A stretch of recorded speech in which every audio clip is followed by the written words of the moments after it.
afternoon, everybody. Welcome to the Highlands Ranch Stadium at Redstone Park. I'm Jeremy Goldson alongside Alex Davison. Coming up here in about 15 minutes, it's Mountain Vista, the number 3 seed in the state of Colorado, 11-0 against the number 6 seeded Arvada West Wildcats, 10-1. Lots and lots of games today as the Colorado high school playoffs get their way to the semifinals. But let's start with this game. Alex, Mountain Vista last week, the offense was really held in check, a 14-0 win over Eagle Crest that probably accurately reflected the game, but observers of Mountain Vista saw an offense that for the first time all season was out of sync. What can they expect differently today? Expect differently tonight? I expect a fast tempo. That's the biggest thing. Coach Garalooni's talked about it. We need a quicker tempo. We need not to be sloppy. Turnovers are the biggest thing. That's the one thing. You had 3 turnovers, almost 4 turnovers, 2 interceptions by Marquise Reese in the end zone, and I think that was the drive killers. Also momentum too. That's another big thing that the Mountain Vista is going to look at. Is the momentum is the biggest thing. They didn't have any big splash plays. Luke Bentley was the only 65-yard touchdown pass. But Arvada West, the one thing I've heard from their coaches on the sideline, they said that they're going to probably run cover 2 and a lot of man coverage, and they're going to have 2 high safeties. So that means that they're going to challenge the Mountain Vista players again by taking away the big play. They're going to surrender the stuff underneath and figure that Mountain Vista doesn't necessarily have the ability to put together a full drive. Arvada West probably on a relatively similar level to Valor, so one of the toughest teams that Mountain Vista has played this year. They're 10-1. Their only loss being a blowout loss to second-seeded Ralston Valley in the last game of the year. What can we expect to see from this team offensively? Arvada West, they have a powerhouse offense. They love to run it. They have mixed it. They have 3 guys over 500 yards rushing, not including their quarterback, but they have 3. They have a receiver that has 500 yards rushing, 2 running backs. They've had injured running back in Adrian Salmon, but then here's the thing. They can pass the ball too. I mean, they're all around. They're a 5-tool team. I like this. And they have recovered. They've had lots of injuries to that offensive skill set, and they've continued to rejuvenate from it. Offensively, they probably haven't been quite as good since the injuries to those running backs. But in quarterback Logan Duacek, one of the most dynamic players in the state. Oh, yeah, you got to watch out for his legs. He can throw the ball deep. He's done 31 touchdown passes, over 2,500 passing yards this season. And he can also use his legs. He has 200 yards rushing this season and 5 rushing touchdowns. You might have to have a spy on him a little bit because he can move around in the pocket, and he's also their backup punter. So they could run a fake punt. Hopefully we'll see the punting team the whole game, Alex. You can talk about him as much as you want. Oh, yeah. He's a quarterback who works as well off schedule, one of those newfangled football terms, when things aren't going the way they're supposed to. If you can pressure him, if you move him around in the pocket, he's still going to make plays. Oh, yeah, he's like Bo Nix. He can move around, scramble around in the pocket. He can step up in big moments. I would say in the 4th quarter, he has stepped up. Against Legend, they were down by 14 in the 4th quarter. They came back and they won on a game-winning drive. Against Chatfield, they were down. They scored a game-winning drive to win the game 28-27. So there's some games to where Logan, he can throw the ball. He can step up in big moments. So if it's a close, tight game and they need a field goal, I bet Logan can do it. Traditionally, Mountain Vista teams have not necessarily been the biggest, not necessarily been the most physical, and as the playoffs get deeper, they run into teams that are as physical or even more physical and aggressive as them. Is this what we're going to see from Arvada West? Are they going to be really fierce at the point of attack? They're going to be fierce at the point of attack. They're going to blitz Marquise Reese. That's something in film, if you notice. If you attack the C gap, if you attack the middle of the offensive line for Vista, where Nathan Betts, he stepped up a lot. But the interior offensive line is going to be something. If it crumbles, then I would say there's going to be a lot of pressure on Marquise. He got sacked 5 times against Eagle Crest. Eagle Crest sent a lot of blitzes, a lot of corner and nickel blitzes. So that's the recipe in some ways, is to disrupt Marquise Reese's rhythm, disrupt Mountain Vista's rhythm by having pressure coming from all different sides. Again, something for us to look like. And the Vista offensive line has been, after the beginning of the year when McChesney got hurt, relatively injury-free.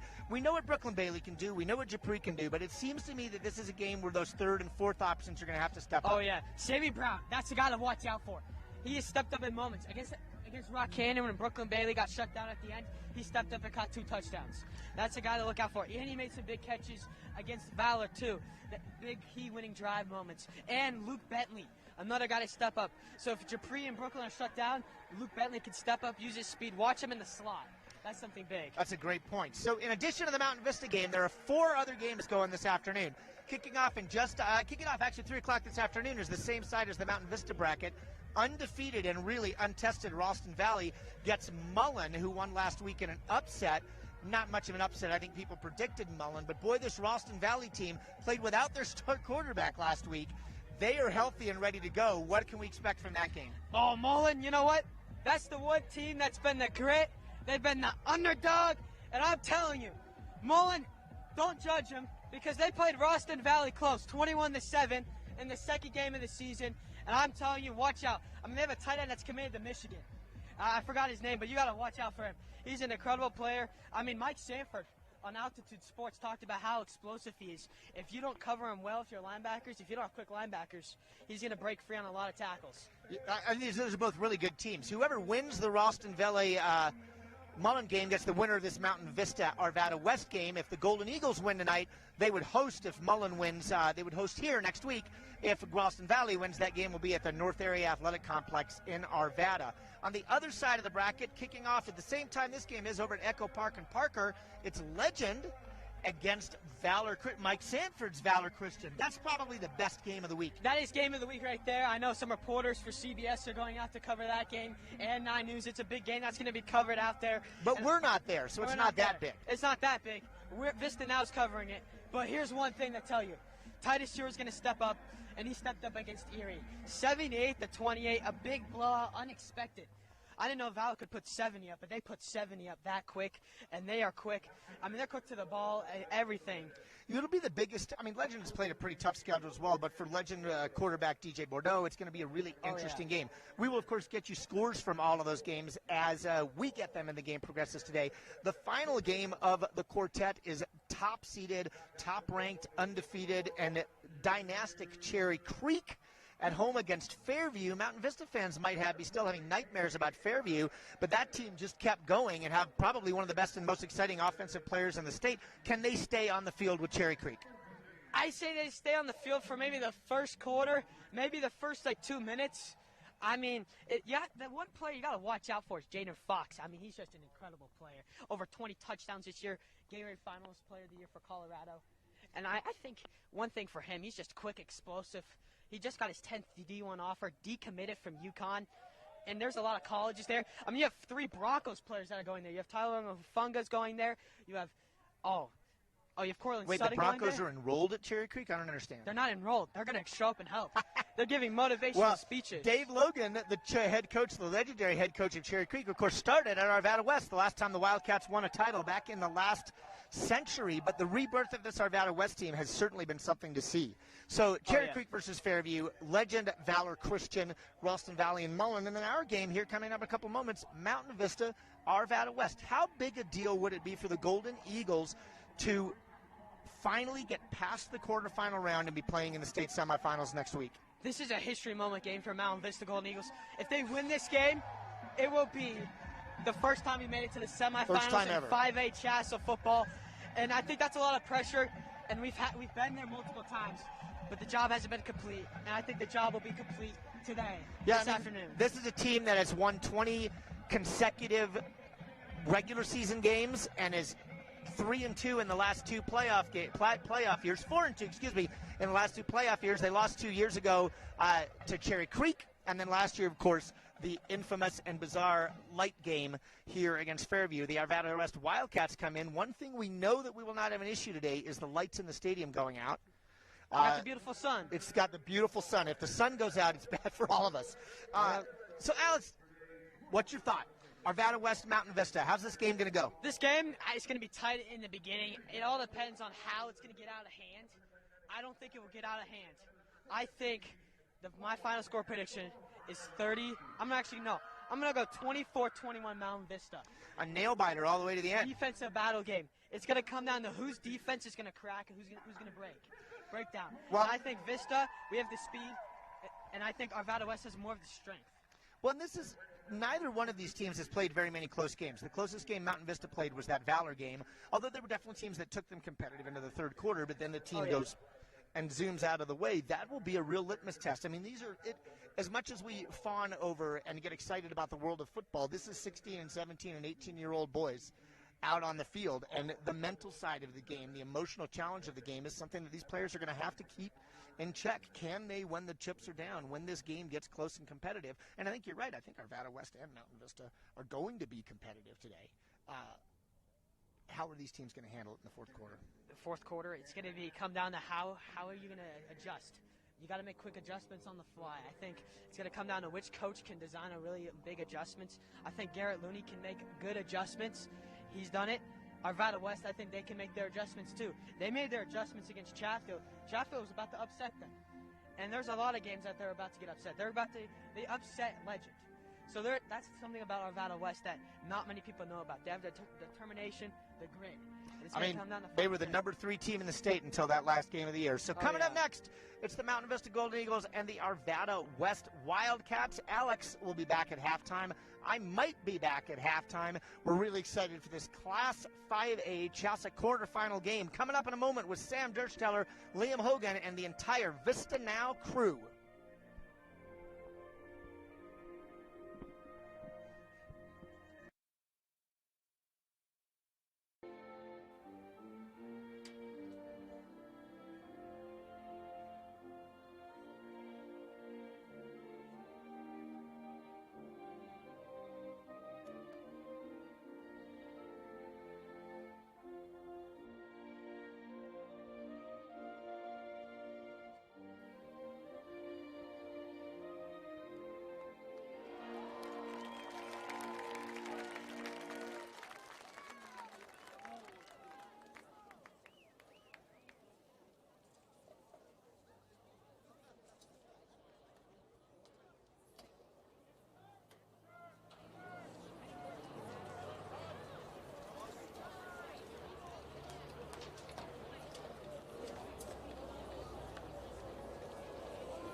Back deep for the Golden Eagles, Brooklyn Bailey. Kicking off from the 40-yard line. Chase Drake. It's quarterfinal football on a beautiful day in Colorado.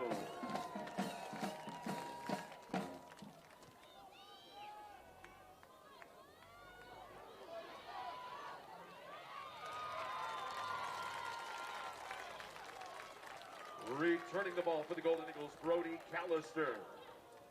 Special teams tackle by number 11, Kevin Sanchez. Mount Vista takes over first possession, 1st and 10 at their 29-yard line.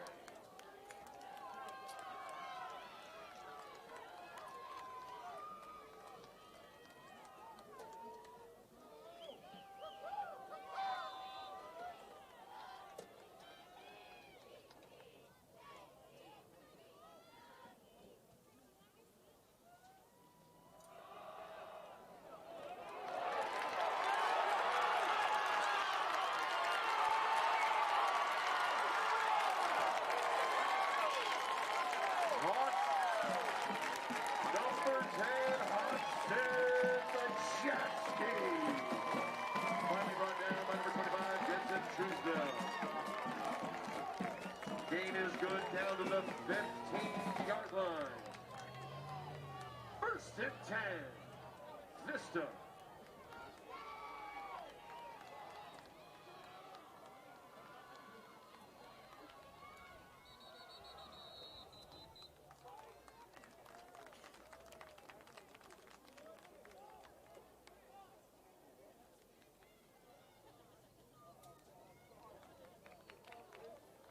Prior to the snap, false start.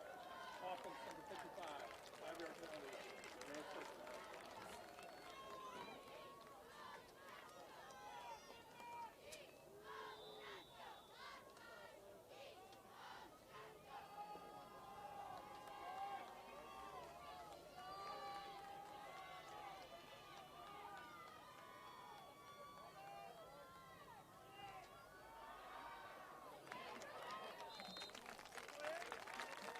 Marquis Reed's pass complete to Brooklyn Bailey. Pushed out of bounds by Jaden Nichols.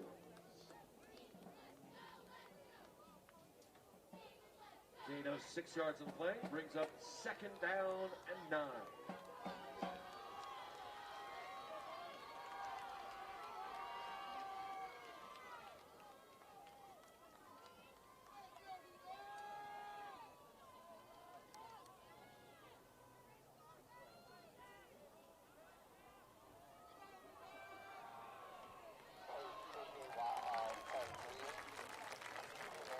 To Majeski, up the middle. Brought down by Mike Lennerson.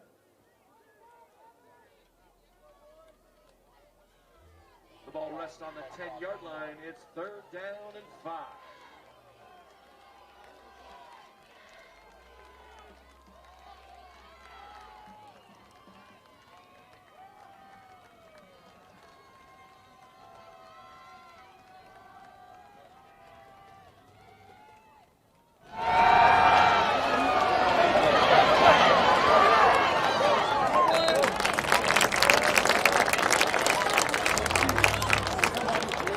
Reese pushed out of bounds by Atticus Tillman.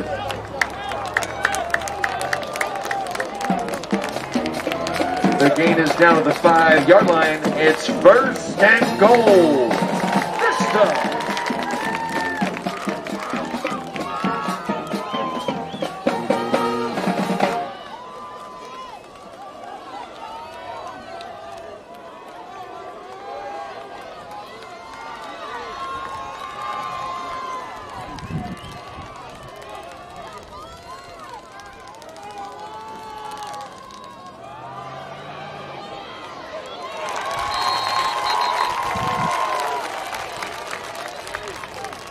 Atticus Tillman with another tackle on Majeski.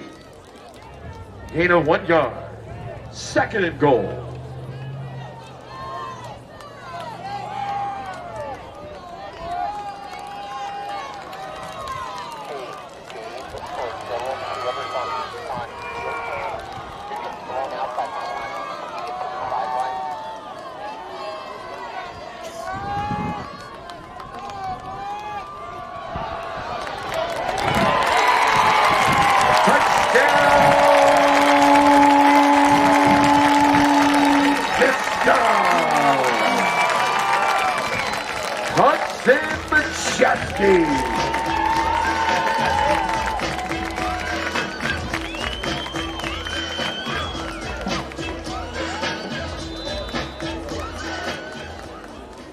Out of the hold of Cade Looney on to attempt the PAT.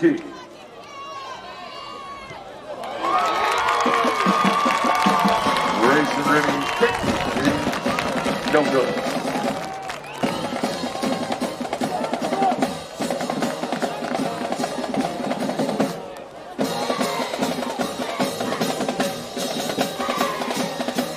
Two minutes, 16 seconds into the game. Golden Eagles 6, Wildcats 0.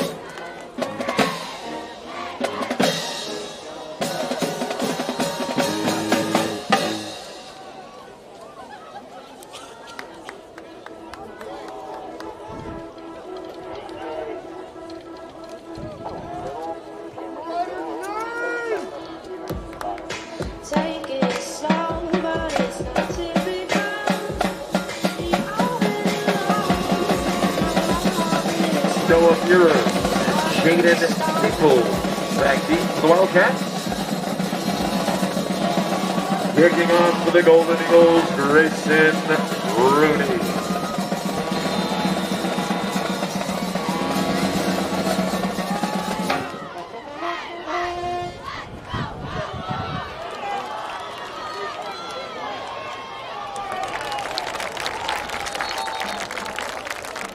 Returning the ball, Noah Muir.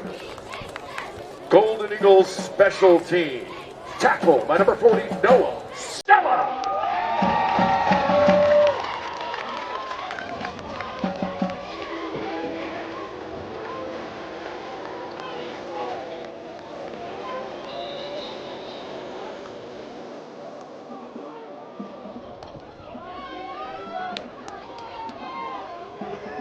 First and 10, Arvada West at the 19.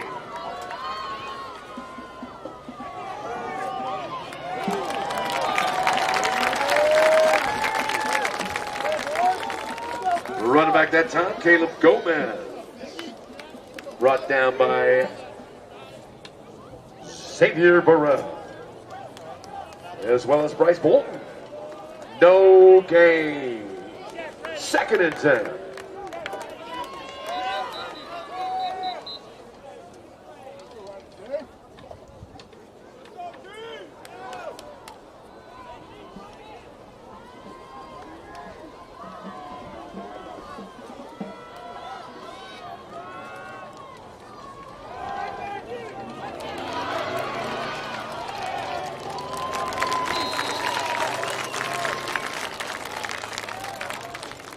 Do a checks pass.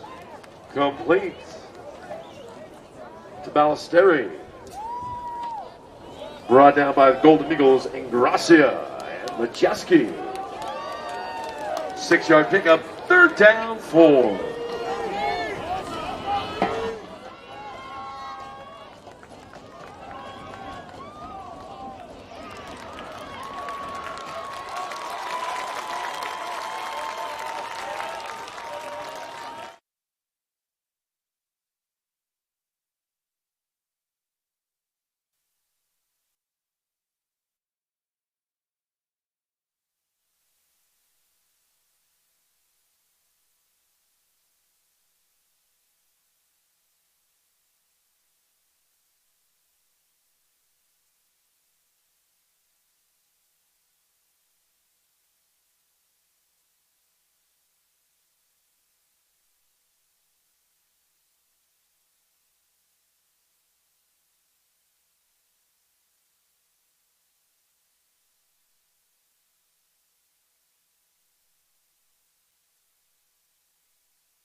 Ballesteri is that he's just so tall. You could just throw it up to him, and it seems like he'll catch it every time. Stop back. Nice little run play. Stuffed up instantly. I believe on the tackle was Killian Gulick, but a nice little run attempt there from Caleb Gomez. He's been pretty good this season. 50 carries for 256 yards and a rushing touchdown.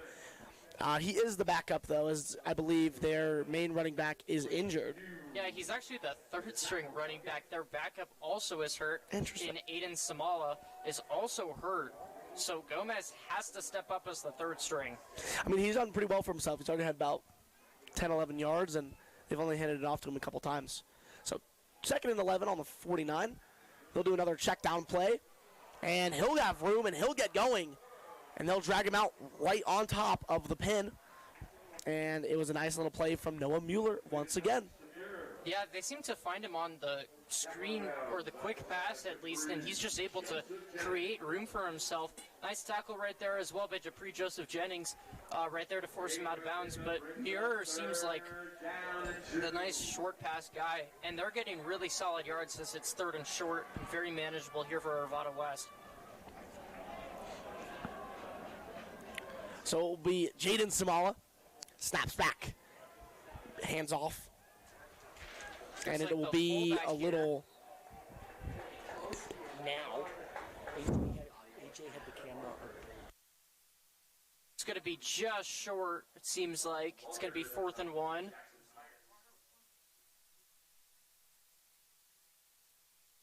So it's going to bring up 4th and about inches there.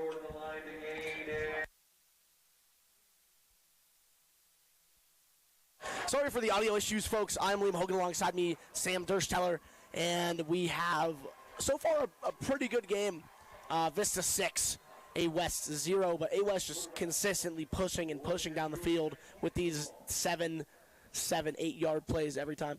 Yeah, and they just converted a 4th down right there to get a 1st down. Very solid quarterback sneak right there from Logan Duacek, and Arvada West is rolling down the field.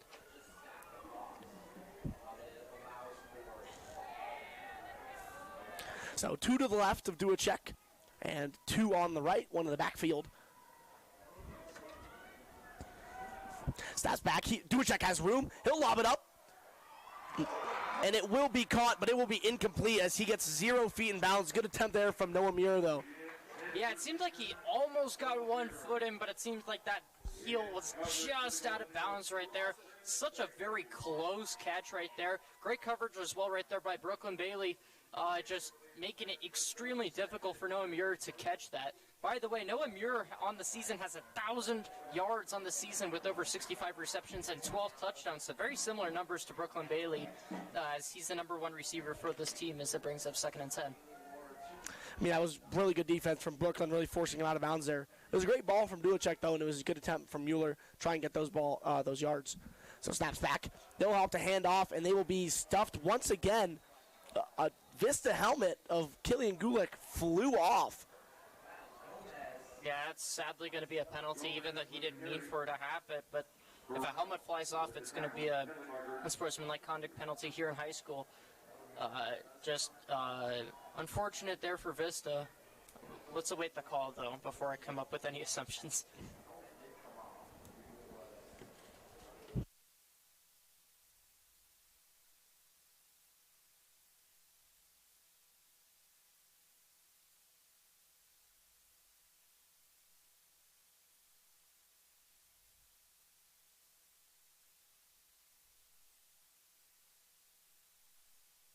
So, illegal shot clock, I believe is what the ref said. I couldn't really tell what he was saying, but it was not an unsportsmanlike on Vista, fortunately.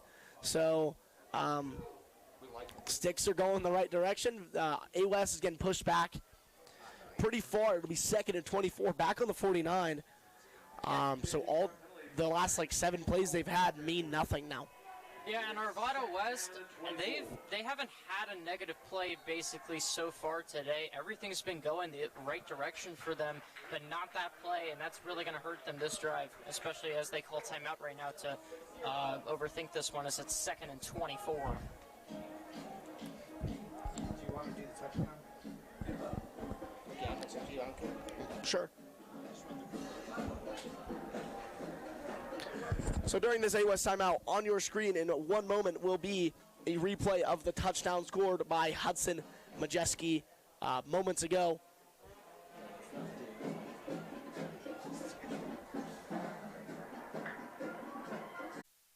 Hold on, we'll do Adam later. So Reese with room, he'll hand it off to Majeski. Sorry, couldn't tell if he kept it himself or not there.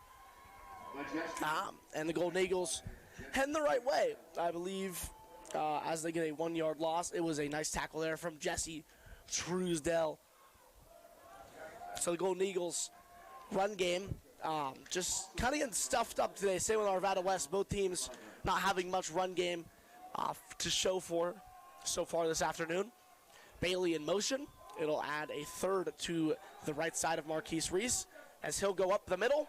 And it is a nice little play there to Japri Joseph Jennings to make it 1st and goal. Yeah, and if Japri would have stayed on his feet there, that would have been a touchdown, but he definitely had to reach down and do the extra effort right there. The catch that brings up a 1st down as well, I believe. Yep, 1st and goal, so a new set of downs and beautiful territory here for Mount Vista. Last time we saw them punch it in with Majeski, we might see it again here. Yeah, I think it's going to be either Majeski or it will be Reese, as we see one on the left, one on the right, one in the backfield Japri on the left, super wide out, and it will be Majeski as he'll punch another touchdown in for his second of this afternoon to make it 12-7. Yeah, it's basically deja vu, the exact same play that got them that first touchdown. They did it again, and it worked again. I mean, if you just see on that replay right there, he kind of just finds that small gap in between the center and the other side of the O-line and just kind of takes advantage of it, Sam. It's the same gap he took last time, and it has the exact same outcome. So the Golden Eagles going for one once again. It won't be blocked this time. Rooney will get it up and through, but it was very close, a little too close for comfort. Yeah, and it seems like Mount Vista doesn't want to get all the points yet right away. They just want to accept that extra point was blocked, and they hope to score enough that missed extra point won't have to bite them. But this is a playoff game. You can't ever expect to just go up by so much. So you gotta be able to account for that.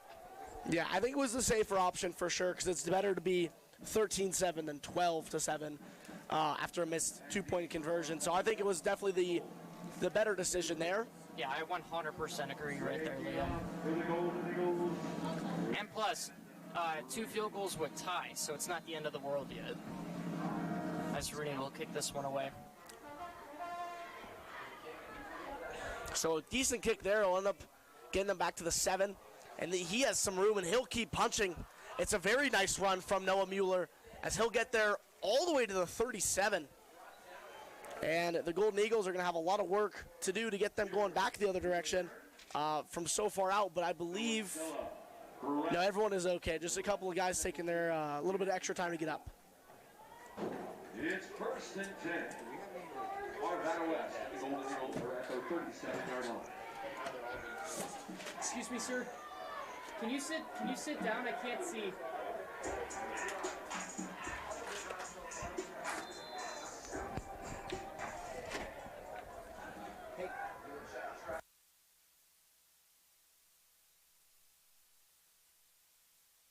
Quick throw over to the left side, and it's incomplete. Just a bad throw right there on the screen. You should be able to convert that each time, but he was not able to do that. Seems like miscommunication all around there as the refs are communicating here. Can't really tell what the issue is. I mean, Looney is not very happy about it. Well, all the parents aren't happy about it either, but Arvada West is going to head forward a good 7-8 yards.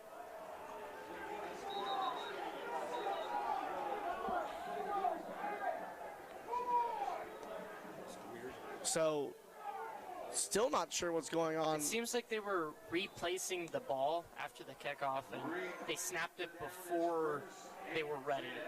So, and they don't get a penalty after that. Interesting there. Then a little pitch play action. And the Golden Eagles will stuff it up. Ball do not lie, as it'll get pitched to Caleb Gomez, and he'll be stuffed by about 7 Golden Eagles. Hudson Majeski, Caden Gracia, all just a bunch of guys getting in there. Yeah, those reinforcements up front, those linebackers and D linemen have been so solid all year long, and it just makes it really, really hard to run the ball against this Vista team.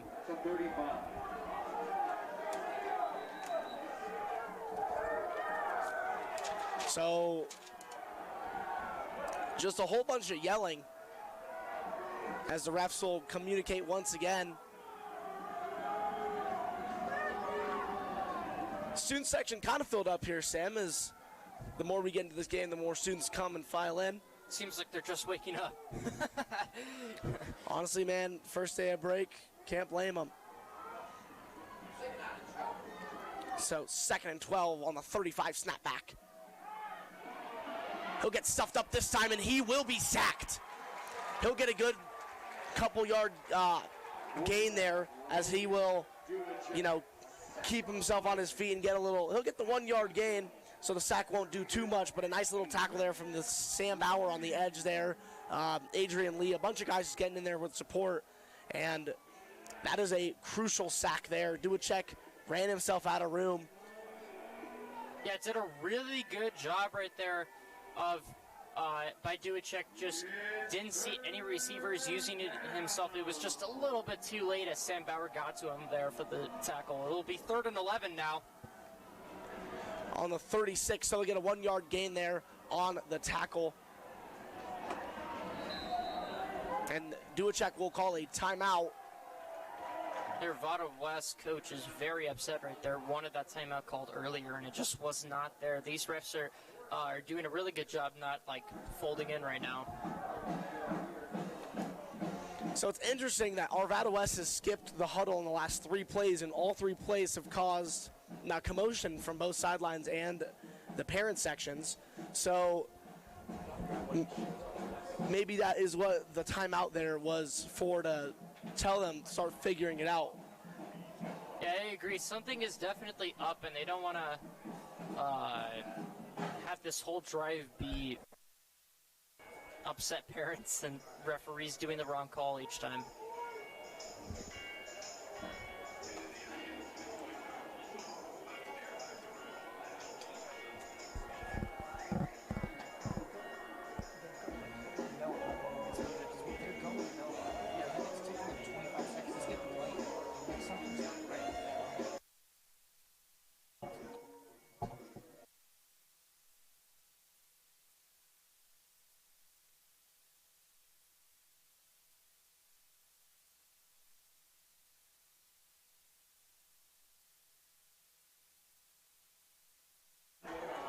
Golden Eagle students, it's 3rd down. So Duacek, 3rd and 11, he'll snap it back. Arvada West seems to know what they're doing here, but he will just be thrown as Xavier Burrell gets all over him and throws him back. I mean, this is a must punt here, Sam. Yeah, absolute destruction. Had 0 time right there to throw the ball as Xavier Burrell got there for his 3rd tackle for loss on the season. Just a huge play right there. Oh, and a flag is thrown here at the end of this play at about midfield. So trying to figure out what the call is here. Considering the anger from the Vista sideline, I can't imagine it's good.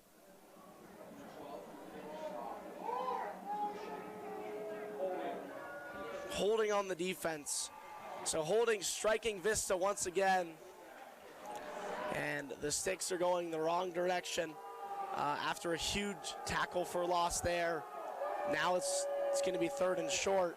Yeah, and if you remember last game against Eagle Crest, they had a ton of penalties and had no offense whatsoever on the defensive side of the ball. Now tons of penalties, and that's just making it so much easier for Arvada West to drive down the field and make this game more competitive. They got to do a better job with penalty control later in this game. 3rd down long. Still not a first down though. 3rd and short here. It's going to be offside right there on Bryce Bolton on the Vista side. And the Sticks are moving once again in the wrong direction. This time it will be enough for a first down as the encroachment penalty bites Mountain Vista right there. So an unfortunate couple sequence plays there for the Golden Eagles as they are going to be just going further and further back the wrong direction. Duacek snaps back. He'll have more time than he did last time, but still getting troubled. He'll end up getting rid of it, and it will be a nice little reception there to, I believe that was Keegan Balestri. Yeah, did a great job with the sidearm, even just finding Balestri with 3 rushers going after him right there. Just a beautiful scramble to the opposite side and a nice bullet pass to find Balestri there for a solid gain of 5, or I should say 4. It'll bring up 2nd and 6. Close enough. But, yeah, I mean, the Golden Eagles kind of getting bullied out of defense right now. I mean, great sack from Burrell, and now they got the holding call, and then they had the encroachment penalty, and now what is going to be most definitely a face mask or a horse collar on the little pitch play to Mueller. I mean, I just watched 4 flags fly in the air, so that can mean nothing good for the Golden Eagles as he was pulled down from the helmet.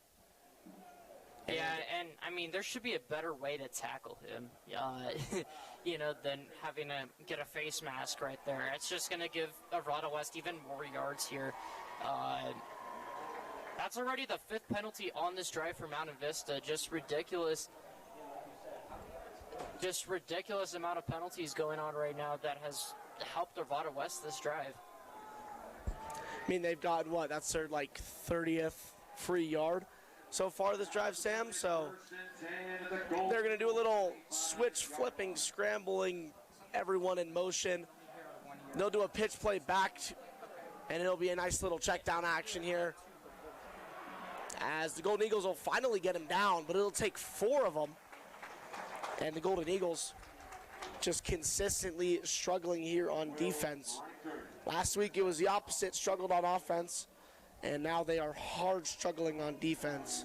Bailey with the tackle. Gain a couple yards, brings up 2nd down and 8. So the Golden Eagles gonna need to figure something out on defense here. 2nd and 8. 12 on the running clock. Rolling left here as he'll keep scrambling and he'll chuck it up to no man's land. Looney's looking for an intentional grounding. They're not going to give it to him. I'm confused what receiver was in that area, but yeah, I mean, in the first place. Correct me if I'm wrong, Sam, but none of them. Yeah, I completely agree there. Great job by Duchik getting rid of the ball, but he's still got to find a receiver at least in that area, or else you're going to get an angry crowd or an intentional grounding call that could completely destroy momentum here for Arvada West.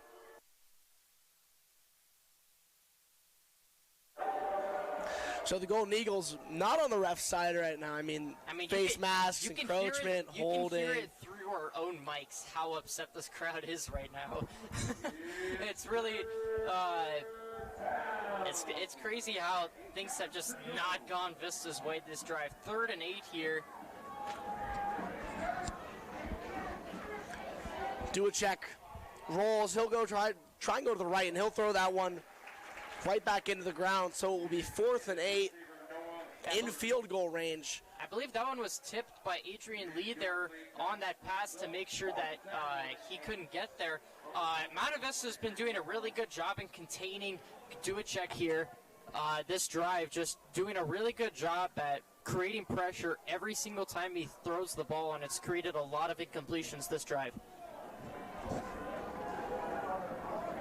So Duchik and Arvada West Wildcats will go for it here. 4th and 8 on the 23. We saw them convert last time. Will they convert again? As Duchik rolls back, he'll lob that one up deep. Bailey has his hands. Incomplete. And the sticks are going back the other direction, as that was another phenomenal defensive play from Brooklyn Bailey.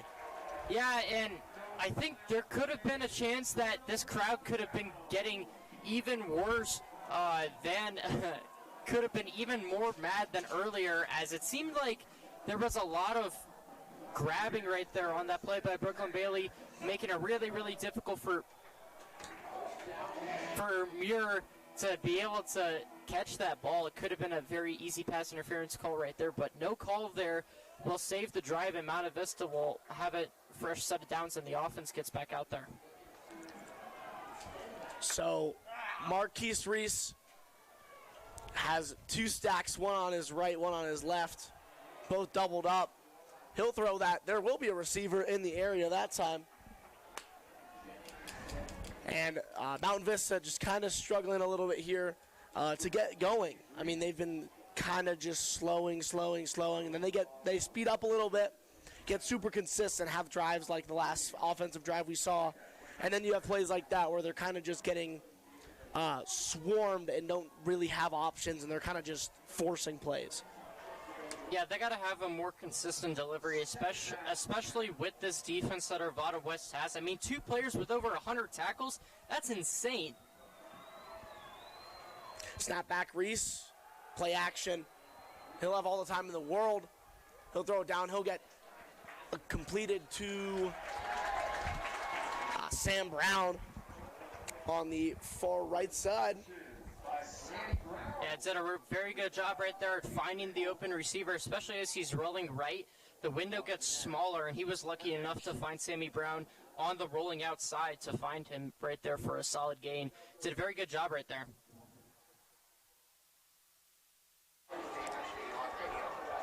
So another penalty for the Golden Eagles. 5 yards back the wrong direction once again. And it's going to start adding up here, Sam. Can't keep getting away with all these penalties and not hurting deeply from them. Yeah, just I mean, they got 5 penalties on that last drive and another one here. Just so many penalties, man. It's been awful to be a fan right now. And another penalty, it seems here, as this looks like to be a false start call on Mountain Vista. It will be another false start. Brings up 2nd and 20. You can add that to the stat sheet. Seven penalties in these 2 drives from Mountain Vista is just absolutely ridiculous. I mean, yeah, it's definitely going to have an effect the further we get into this game, as the Golden Eagles if they're just getting penalties and, 2nd and 20 and all of this, they're going to really have nothing here, as Reese is going to keep scrambling. He's running himself out of room, and he'll get thrown out of bounds by the caller. It'll be no flag down there. Yeah, and on that play by Arvada West, Tyreek Cullum gave 2 pressures on that play. One when the pocket collapsed, I should say, and then as soon as he got away from him, he came right back for him. Just did a great job.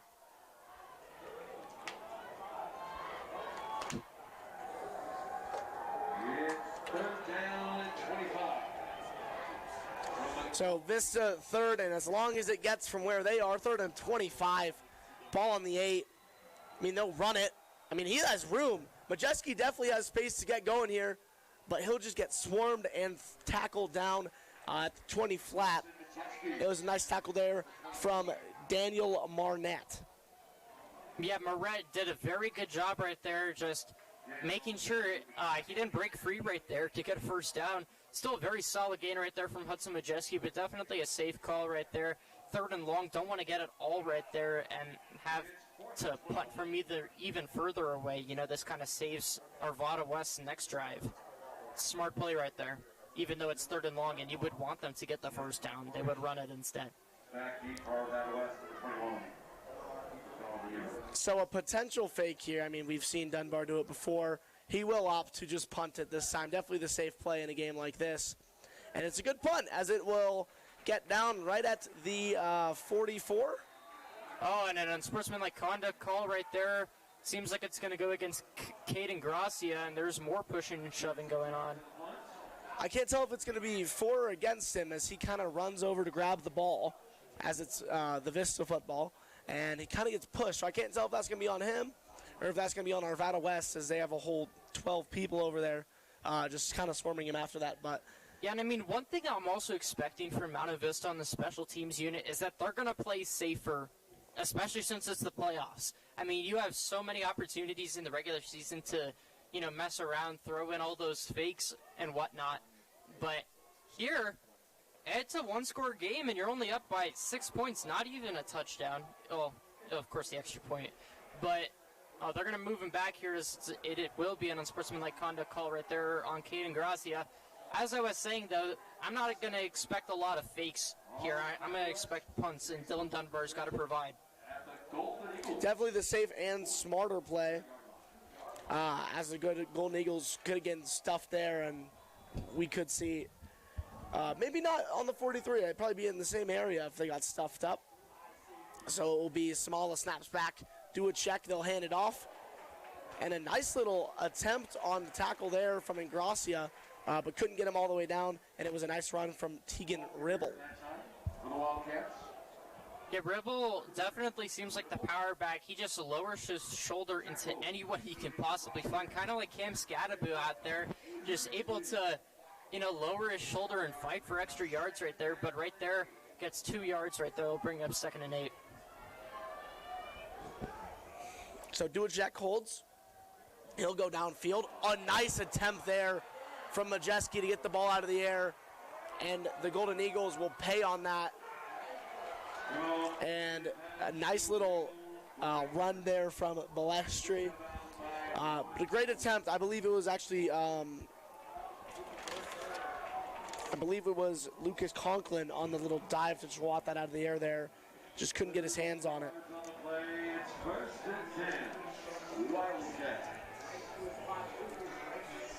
So on the 12-yard line, the Wildcats have a chance to strike here and make it 13-13, sorry.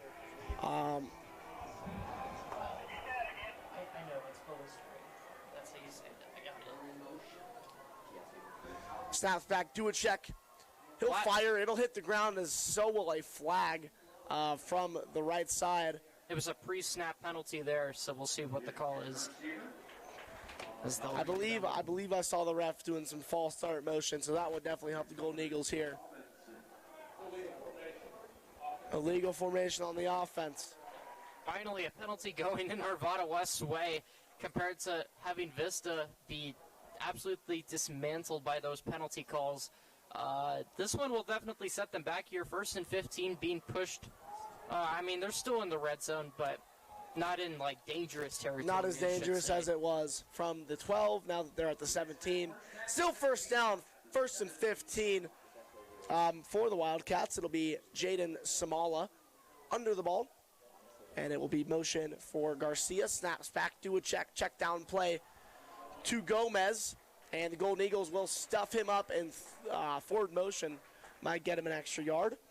But the Golden Eagles, nice little trap play and a nice little finish on the tackle from Halden Robinson. Yeah, great job by the reinforcement of Halden Robinson. You know, he's a corner, and his job was not Gomez on that play, and he still managed to get himself into the game and get himself a tackle right there. So a couple of score updates for you as we wait for this next play. Valor currently up 14-0 over Legend. Duacek fires, can't get his hands around it. Nice little pass attempt there to Muir, but he just couldn't get his other hand to it. And then Cherry Creek and Fairview started approximately 30 minutes ago, and it is currently 7-7. Fairview did strike first.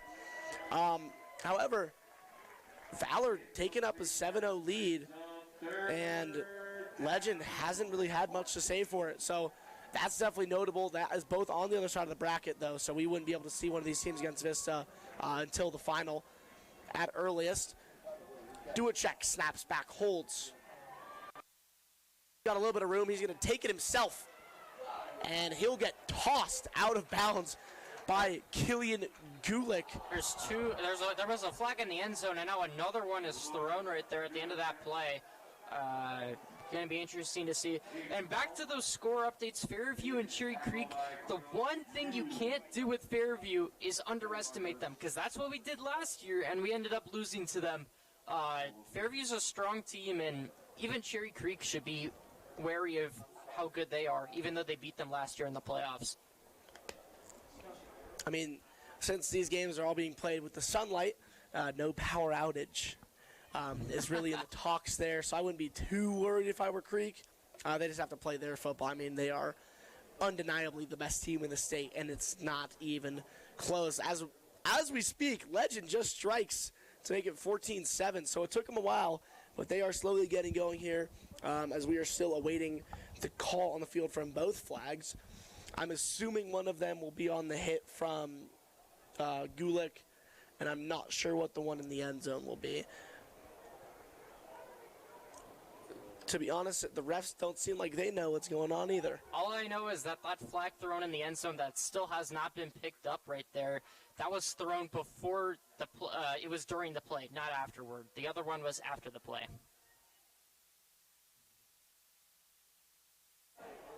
So it seems like we're getting closer to a call.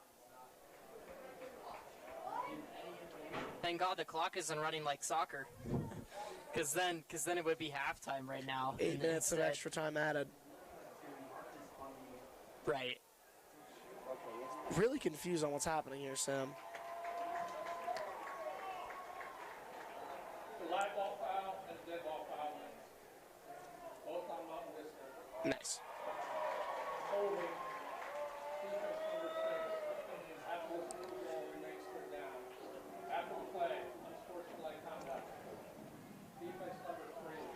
So an unsportsmanlike on Caden Gracia and a holding on Halden Robinson has us at 4th and 1 on the 3. Yeah, and I think I saw Halden Robinson's holding call there at the end zone trying to find that receiver. I think I saw that, but that's Caden Gracia's second unsportsmanlike conduct penalty as well. And now a false start call there. That one will be on Jordan Brock on the offensive line.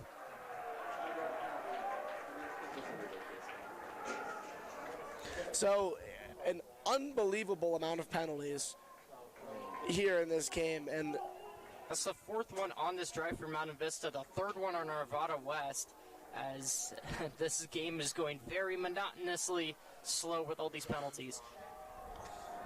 Duchek rolls back. Adrian Lee goes to get him, but he gets blocked in the back, and Duchek gets it in the field goal, 4-3. And seems like Duchek is down. He'll get up quickly. Nice block nice pancake block right there by Jackson Payat to save that sack, and Duchek was able to get that one away. Another penalty, it seems like on Mountain Vista. I'm not sure how it could be on Arvada West, but let's see what happens here.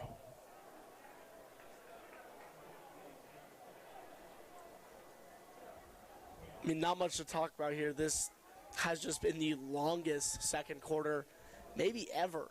I mean, we've been here for like 40 minutes in this quarter. It's taken as long as 15 seconds left in a basketball game.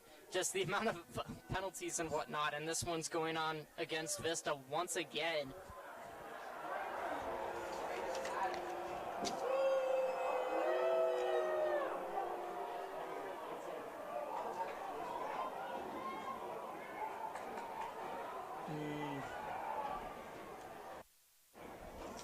So I'll bring up 4th and 7 though, but Arvada West will gain some yards here, or 4th and 2, correction.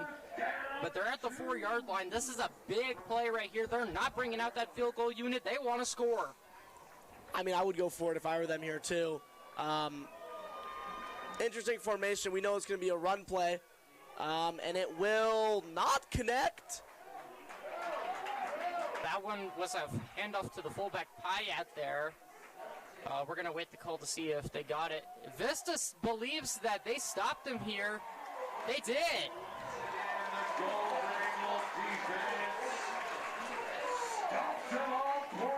They prevail, and they stop Arvada West this drive.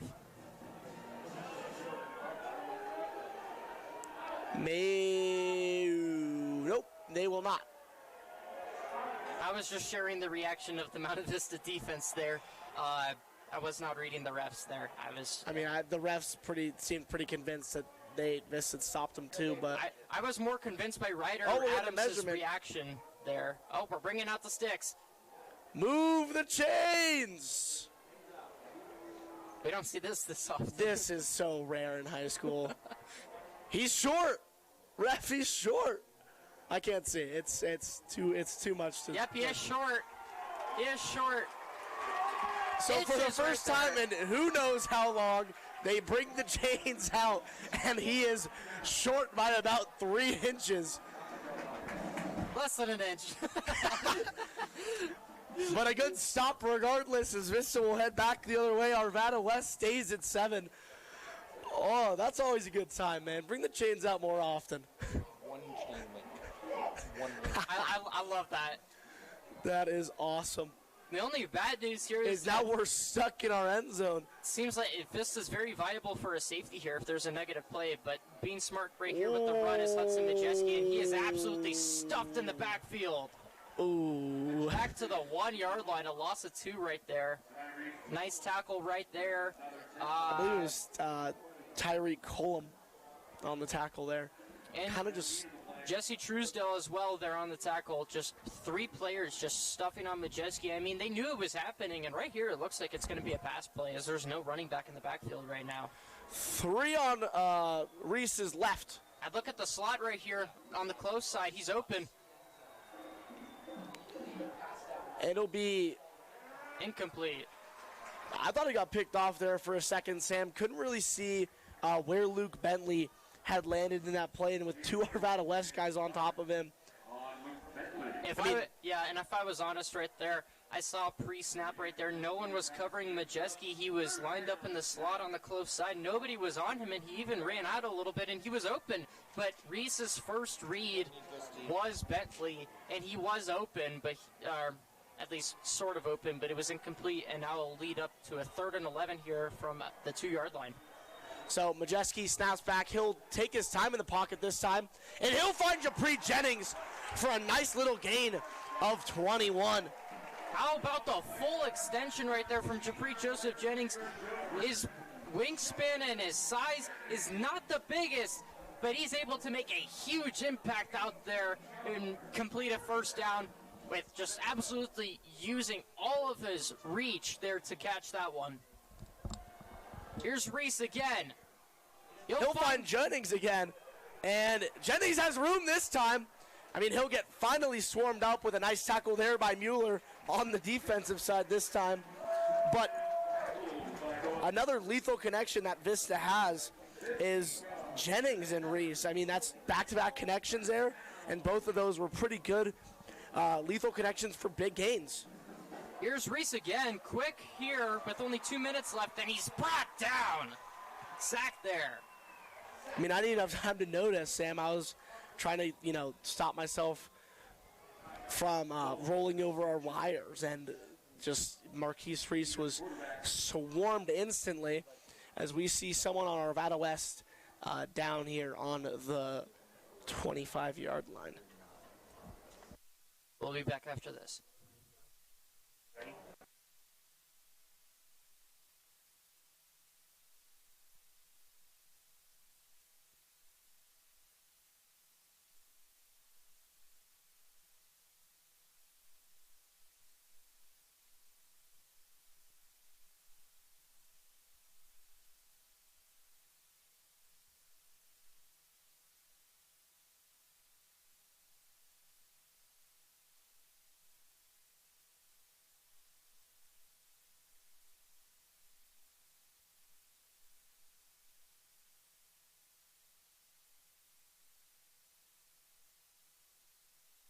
That was Kevin Sanchez there on the sack, as I was about to mention.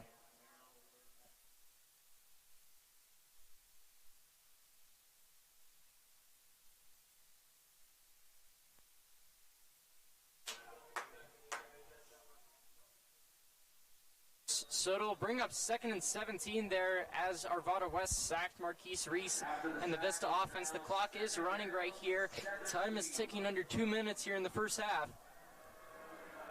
So Reese looks like he's going to take it himself. He'll actually get rid of it this time. He tries to find Bentley, and it will spike the ground incomplete. Yeah, another blitz right there by Arvada West, and I mean, it worked on first down.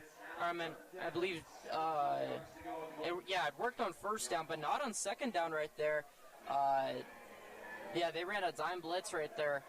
It's really getting to Vista right now, and they really got to improvise.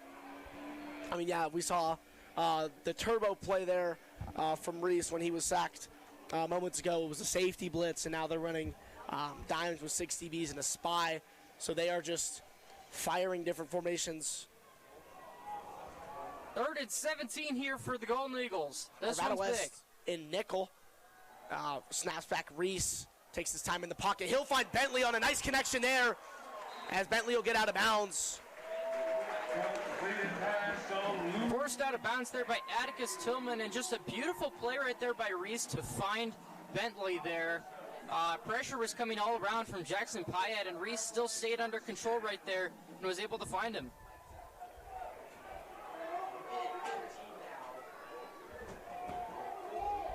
Yeah, the Golden Eagles brought an extra blocker that time right there to give Reese more time to throw that one, as they definitely fixed that problem with the blitz. Yeah.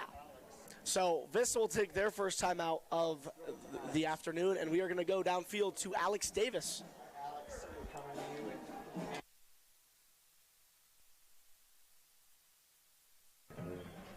I'm Alex Davis here, Vista Nile. In this timeout, it is 13-7. Mountain Vista is driving. Both teams are clashing at it. Both arguments are happening, both sides. There's been a lot of missed calls by the officials and a lot going down. I'll be reporting to you live coverage for halftime coming up here soon from this timeout. But Coach Looney, he is sure pissed at those officials. But we had 2 touchdowns from Hudson Majeski, and we've also had a deep ball by Arvada West by Simone. I'll give you more coverage at halftime, and we'll give you more coverage of the games around the state of Colorado for 5A CHSAA football. I'm Alex Davis with Vista Now. Back to you, Sam. Thank you, Alex. First and 10 on the 45 for the Golden Eagles. Snap back. Reese, he'll step in the pocket.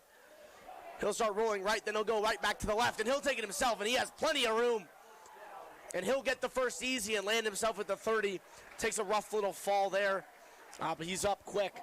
Yeah, it was very interesting there. Arvada West only brought 3 guys that time to go after Reese, and instead Mountain Vista just blocked the heck out of them to make sure Reese was able to run away for that one. Give me these. To get them back to. Here's Reese.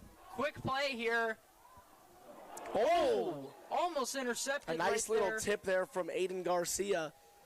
But he almost tipped it into Sammy Brown there. That would have been an interesting swing there. Right, but if he would have caught that interception, it would have been really, really horrible for Mountain Vista, especially since there's barely no time left, only 49 seconds left here in the first half, and Vista wants to get more points up.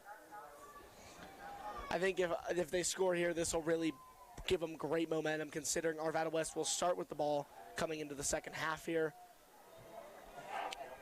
This is bound really to be a pass weird play. Formation here for Vista. 3 on the right, 2 on the left. No running back.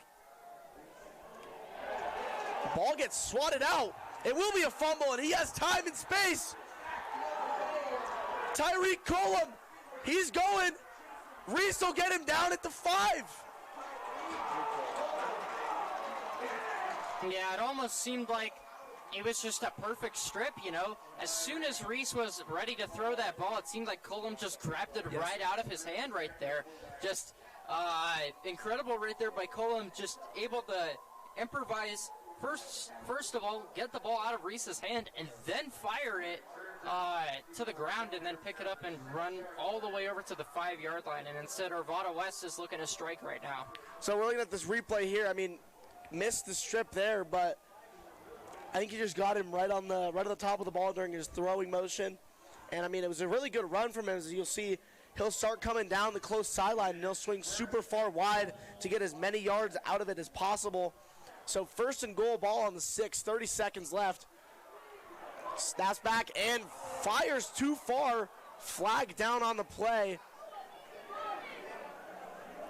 Not a single person in sight. Not sure. Yeah, that one was intended for Zane Stichline there on the catches. There were blockers ahead. Pass interference. Offensive pass interference. When he said pass interference, I was really worried he was going to call that on the defense somehow. Yeah, well, I mean, I saw it there from the get-go. The receivers on the right side were lined up to block and set that one for Steinwein right there to catch that one, but instead the block was a holding. In a sense, so it'll bring up pass interference. I mean, I even saw a play like that on Thursday night's game with the Bills and the Texans. I saw a play very similar to that, and I saw it here again. Just a little too aggressive there on the offensive blocking forms there. And the Golden Eagles will push them all the way back to the 21-yard line with 21 seconds left here in the half. It's also a first and goal, so they got to get all of this here if they want to score.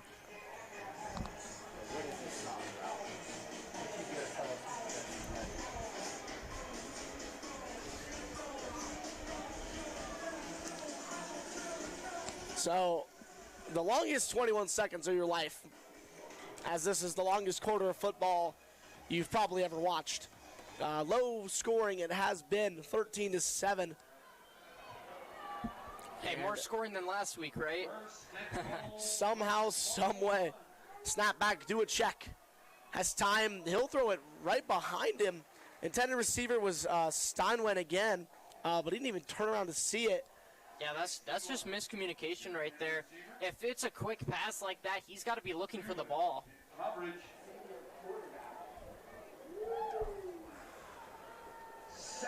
So it'll be 2nd and goal now from the 18-yard or from the 21 with only 18 seconds left on the clock.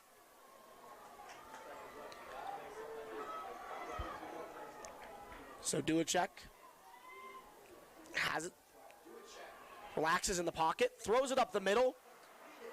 And it's a good effort from Ingracia there. And Mueller with a beautiful reception there. So Arvada West takes the last timeout they have in this half. 10 seconds remain.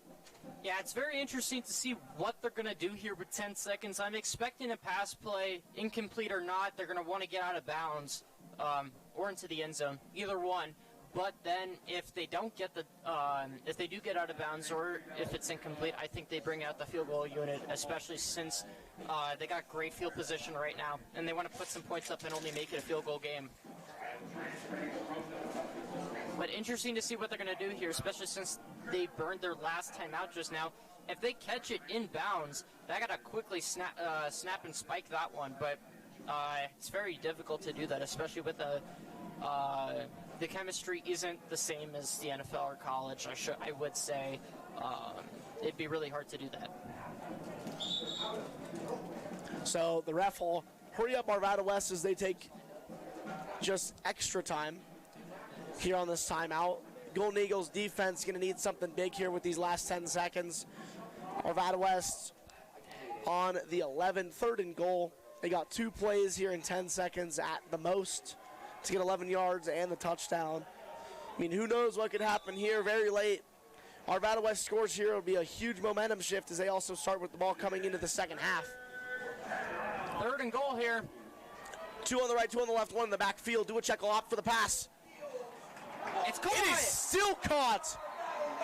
Unbelievable defense from Halden Robinson. There's a flag down. I can't imagine it's anything but defensive pass interference, but Lucas Conklin right there was all over him. Seems like they might even call pass interference too there.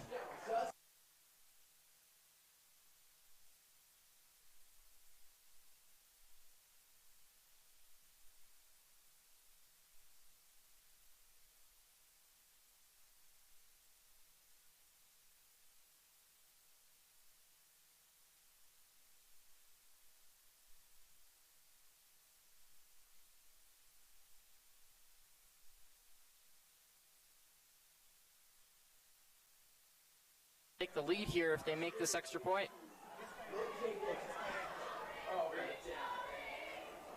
All on to attempt the point after Chase.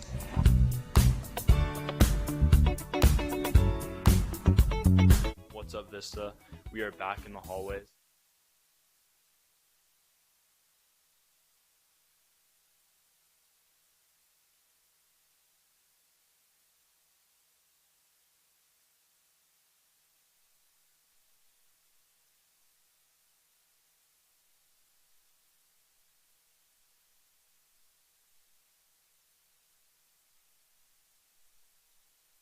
Arvada West and Vista's got to have a good stern talking to at the halftime talk.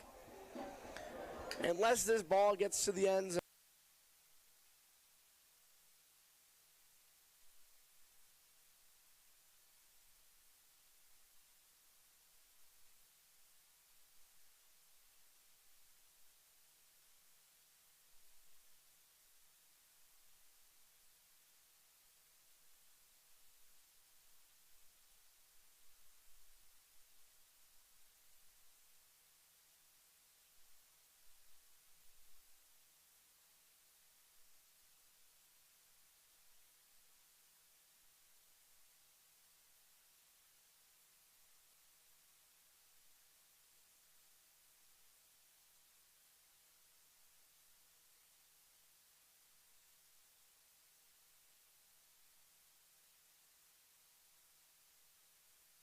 The first half, and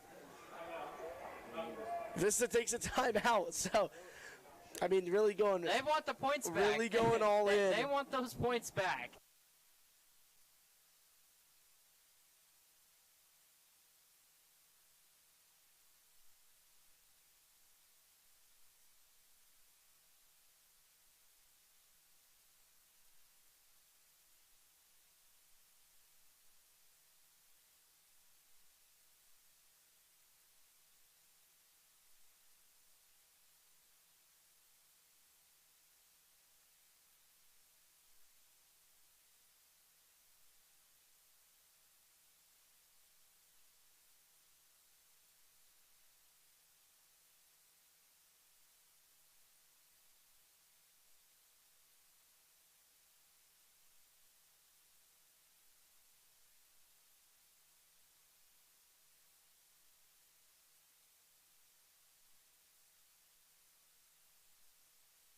And Vista will head into the locker room, down a point, and I believe down for the first time going into halftime this season.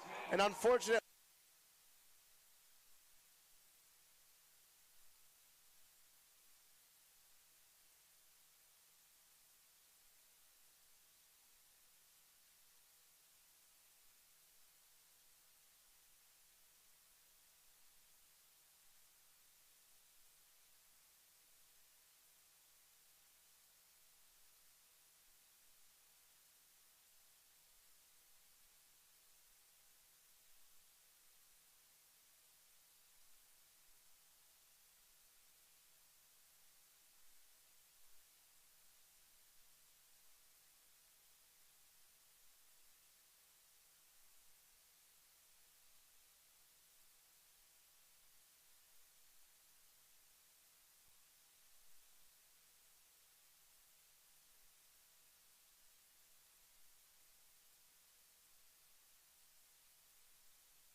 Hello, Mountain Vista viewers.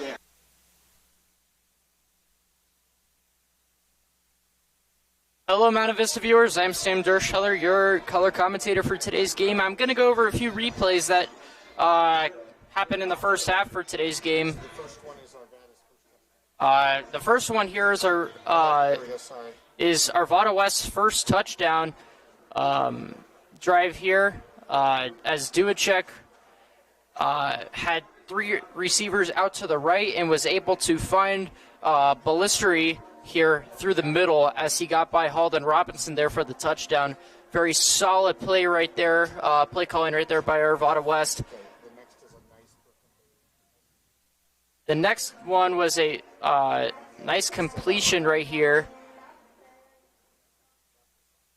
Correction, we're having some technical difficulties. Here is the completion here to Hudson Majeski. Usually the running back wouldn't be put at receiver, but right there absolutely gets Roman Gallegos right there on the ground for a nice catch, there. Here was the second touchdown of the game right here. It was a handoff to Hudson Majeski as he got by the offensive line right there, was able to score. Here's another replay of this. Just got by the offensive line, found the holes into the end zone for the touchdown. And here's the play right here. Xavier Burrell comes right through and wham! Gets right over to Duacek and slams him down to the ground for a huge momentum swing right there for Mountain Vista. Just a little update right now. The score in this one is 14-13, Arvada West on top. As right here was a face mask call right there on the run.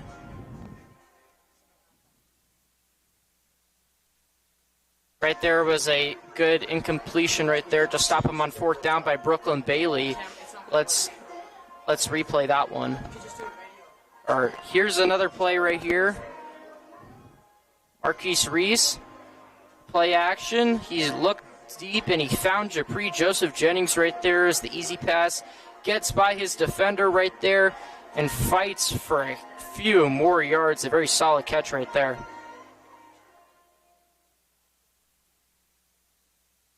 Here's another one. Marquise Reese has a lot of time in the pocket right there. Looked deep and he found his man Luke Bentley there on the sideline for a nice solid gain. Here's another pass play, as this has been very occurrent in Mountain Vista's offensive game plan so far. This one is to Bentley that you just saw.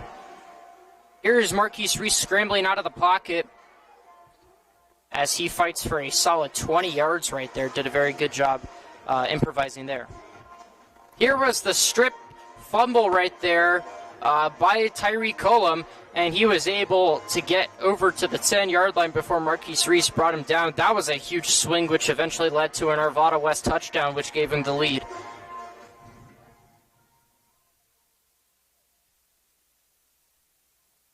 Here was the miscommunication right there to find on that last drive. And then here was a very nice catch right there by Ballisteri. He's been a very impactful force so far in this game.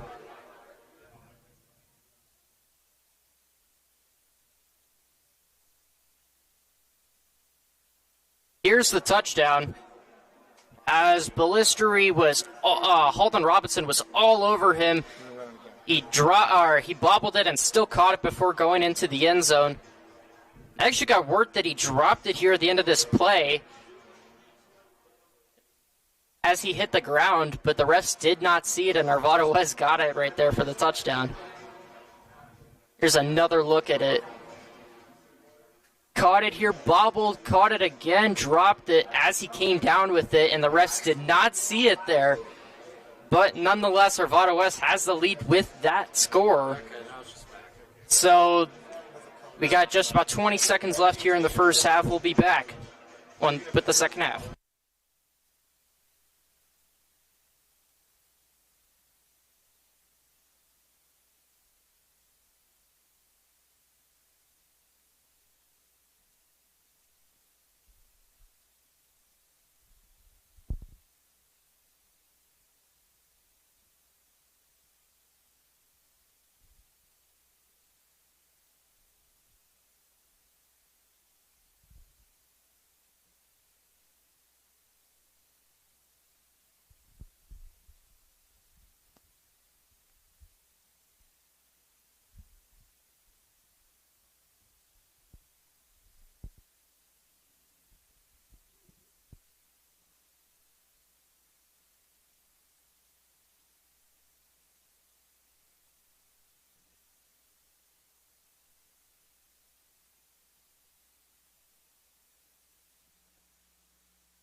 Welcome back to Highlands Ranch Stadium here at Redstone Park. I'm Liam Hogan, alongside me, Sam Dursteller. Second half action coming your way in 10 seconds. Sam, what's got to change for the Golden Eagles right now, as they are only down by a point, but they looked quite sloppy in that second quarter? It's penalties, and it's got to start with that. Right away, instantly knew that there was a drive, or at least there were 2 drives on defense where they got 5 penalties in 2 separate drives. It was ridiculous how many penalties were being called, and clearly that's affecting Mount Vista's momentum, and they got to really change that. And for Arvada West, they got to do a better job on defense. Seems like Mount Vista's had their way with it, and the only time they've been able to stop Mount Vista's with bad field position. So they got to do a better job with that later in this game. So it'll be a short one here, as they'll pick it up at the 25, and Arvada West will get a gain of 7 or 8, and it is Noah Mueller. So Arvada West will start with the ball here in the second half.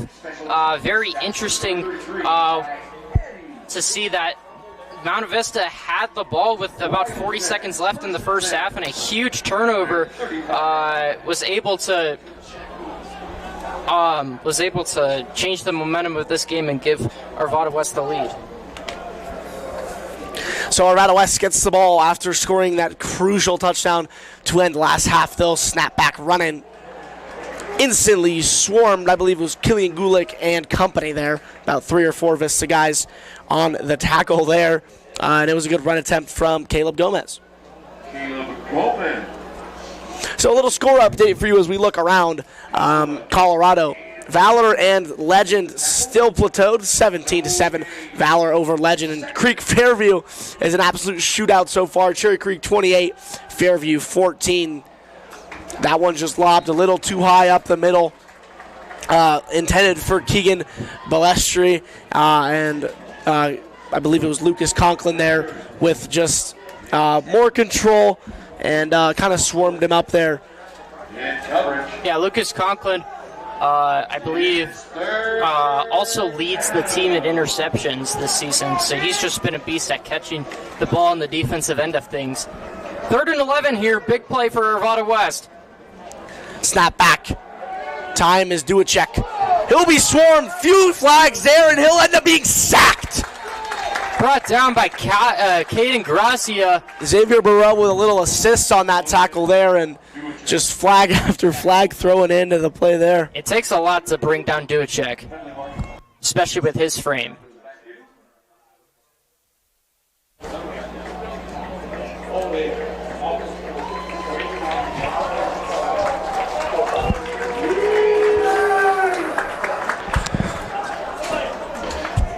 So holding. They'll decline the penalty, and Arvada West will bring out the punt unit. So first time we got to see him today, as they consistently go for it. Little too deep in their backfield this time to go for it.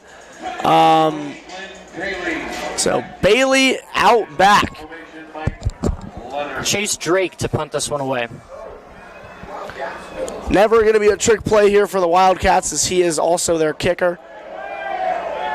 A very, very good punt right there. I'll line up right at the 19-yard line. Very, very good kick right there by Drake. Yeah, took a nice couple of bounces there as well, and this is going to have their work cut out for them here, man. I mean, they trapped A West up there to make sure they stay plateaued where they are, but unfortunately, they're going to have a good deep 81 yards to get.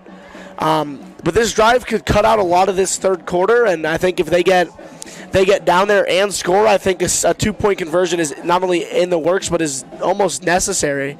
Yeah, and I mean, the one time that Arvada West's defense has been really good is when they've had good field position, as this one will be over to Japri Joseph Jennings for a solid game.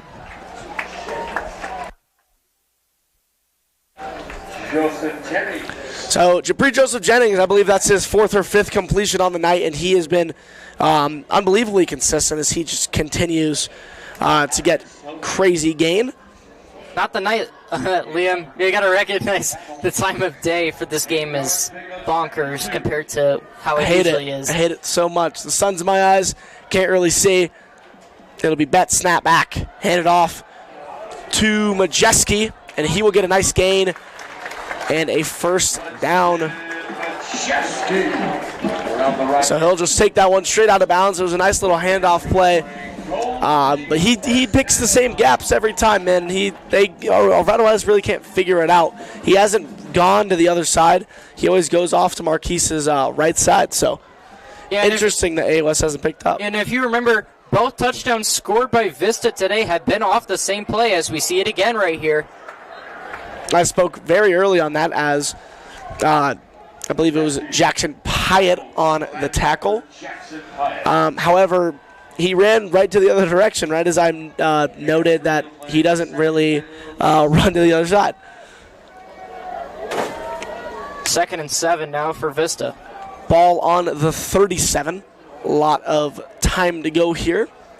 Vista with some good yardage so far. It'll be snapped back. Marquise Reese with some good timing. He'll find Sammy Brown. Sammy Brown will get the first. And Vista's heading in the correct directions, and the sticks will move along with them. Yeah, and that's very fluid offenses. Don't have to go for it all in one play like we've seen a lot this season, especially in the playoffs. And you're down in this game as well. Getting a solid 15-yard catch right there is good enough. If you have a few more of those, you're into the end zone. I want to see more of that here from Mount Vista's offense.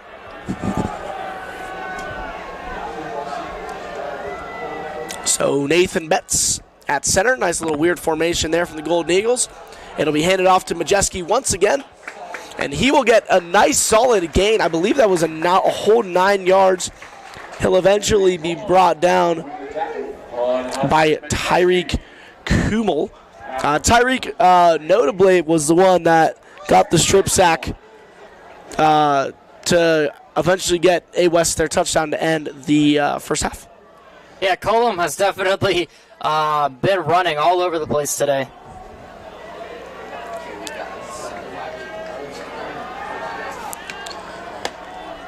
So we'll bring up 2nd and 1 here for Vista, and they seem like they're not going to punch this one in. So we're looking at 2 on the right, 3 on the left, and this is anything but a run play.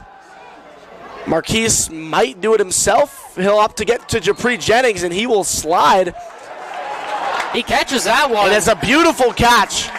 And he is safe at first base there. With the slide. I love that. Yeah, especially Japri Joseph Jennings says, no, he's like the smallest guy on the field, and he's still able to make plays like that using his size. It's really incredible to see how many big plays he's able to make out there. He's a senior this year, and he's making a huge, huge role. 2 on the left, 1 on the right. Sella in motion on the other side. 1 in the backfield is Callister, and false starts on Vista. I'm going to pre-assume it will be on the left tackle, Bryce Bolton, as he jumps the gun.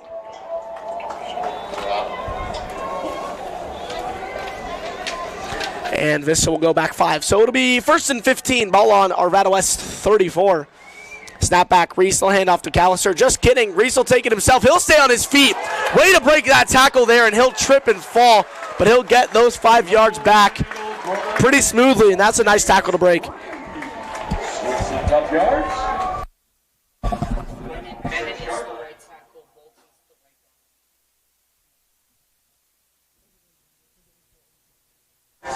Second down. So 2nd and 7, Reese gets all those yards back and then a couple more. Obviously, it would have been nice to have a run like that from 1st and 10, not 1st and 15. But it was a beautiful run and way to stay on his feet under pressure there. That's under center, snaps back. It'll be Callister this time. Just kidding, that's Majeski, but he'll be swarmed up and found as the run plays are finally getting controlled. Jackson Pyatt there on the tackle, and that one puts them in very good Very good reach here to get this first down. It's going to be 3rd and 2, as that was a very solid run right there by Majeski. Timeout called for by Mountain Vista. Jinx, you owe me a soda. We'll be back after this.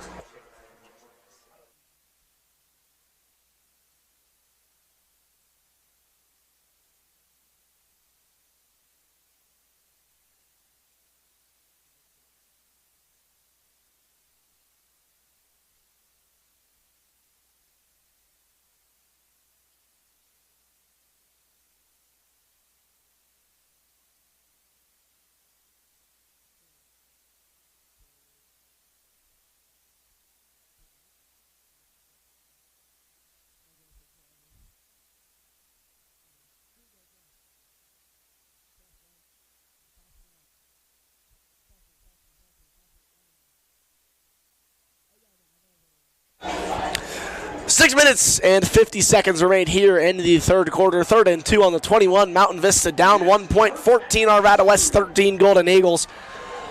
As Betts under center snaps it back to Reese. He'll take it himself this time once again, and he will be. Looks like he's going to be there for the first. Yeah, very interesting right there. He was able to quickly run and get that one because Mike Lenarson was right there to get Reese there on the blitz, but instead Reese took it himself and got the first down. Very smart heads-up play right there very quickly by Marquise Reese. So another first for Vista. Ball on the 19 now as we keep moving the sticks the correct direction. 6 minutes, 20 remain here in the third quarter. Vista's been pushing the ball down the field very well this drive, and they could end up with a reward for it soon. Maybe even a 2-point conversion attempt after. It's Marquise Reese has plenty of time in the backfield. He'll lob it up, and it is just a little far out of the end zone as Brooklyn Bailey gets slaughtered. Seems like he hit a cart in the end zone, and he's hurt big time.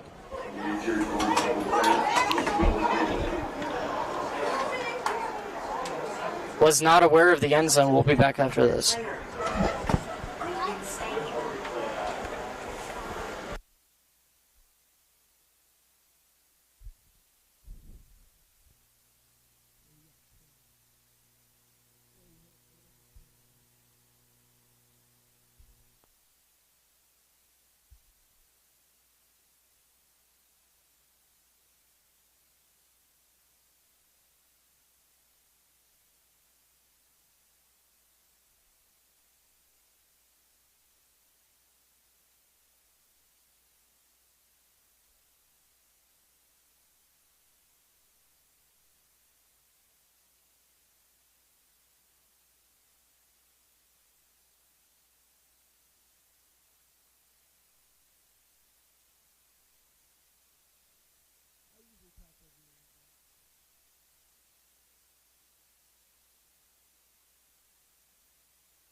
Junior receiver, Brooklyn Bailey. So Bailey hopping his way back to the Golden Eagles sideline. An unfortunate end to that play right there. Marquise just threw the ball a little far out of the end zone. Not a bad ball, just a little too far out of reach. Brooklyn got his hands on it and then ended up running over the cameraman cart. Not sure what's in the end zone corner there. But it's out of the way now. Very far out of reach nonetheless. There was a flag on the play as well there. Not sure what it was, though. The refs are still convening over it. Did you see what happened? So hopefully Brooklyn is okay. Seems to be one of his legs as he limps.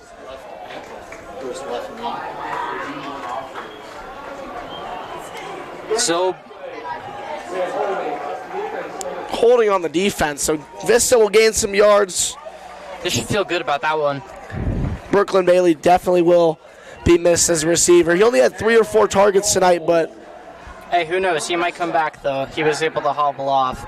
We'll see if he can rejoin the field. I mean, yeah, he'll have 2 trainers looking at his leg. Reese, he'll take it himself. He does get it. And they say he's short.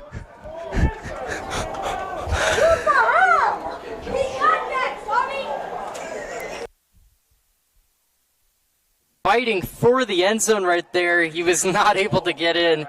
It'll be just about at the half-yard line, right? Very unfortunate he couldn't get into the end zone there. But the Golden Eagles will have a fresh set of downs now to punch this one in. I'd watch Hudson Majeski right now and watch that block by Gillen Gulick.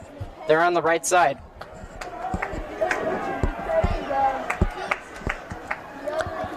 So Betts hands it off, and it will be Majeski for the 3rd time this afternoon, as Reese just gives it right to him every time near the goal line, and the Golden Eagles score once again.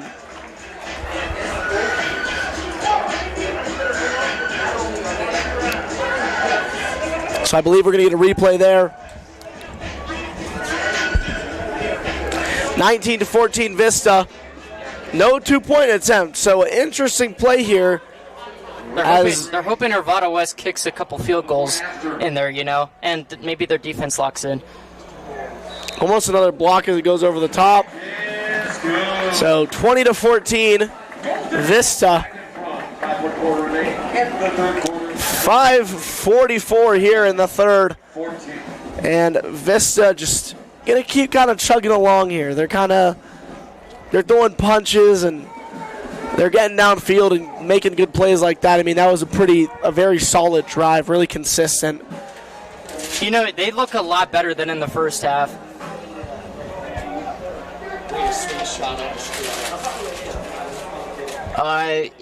It was a very well-oiled drive right there. That was a very, very good, composed, great mix of run and pass. They were able to score pretty easily, too, it almost seemed like. And Arvada West got stopped in that first drive as well. So this second half has been very good so far. We got a couple of score updates for you folks. Legend has made a train start chugging here in the 3rd quarter as they are up 10.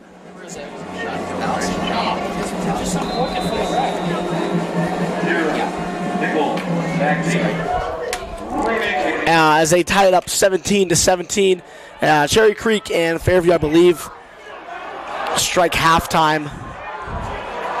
As just a couple minutes ago, there was under a minute left, and Fairview had the ball on their own 29. So unless they get a miracle touchdown, it'll end the first half at 28-24. But Legend and Valor tied flat at 17, and this is going to be a dogfight coming here later in that game, Sam. As we played Valor earlier this season, we know they're a tough team to play against no matter the cause, and Legend's been unbelievably consistent this season.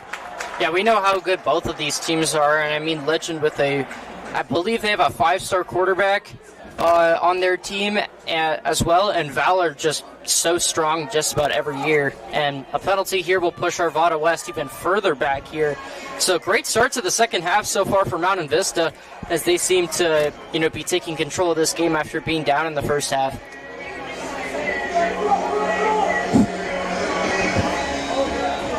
So ball on the 15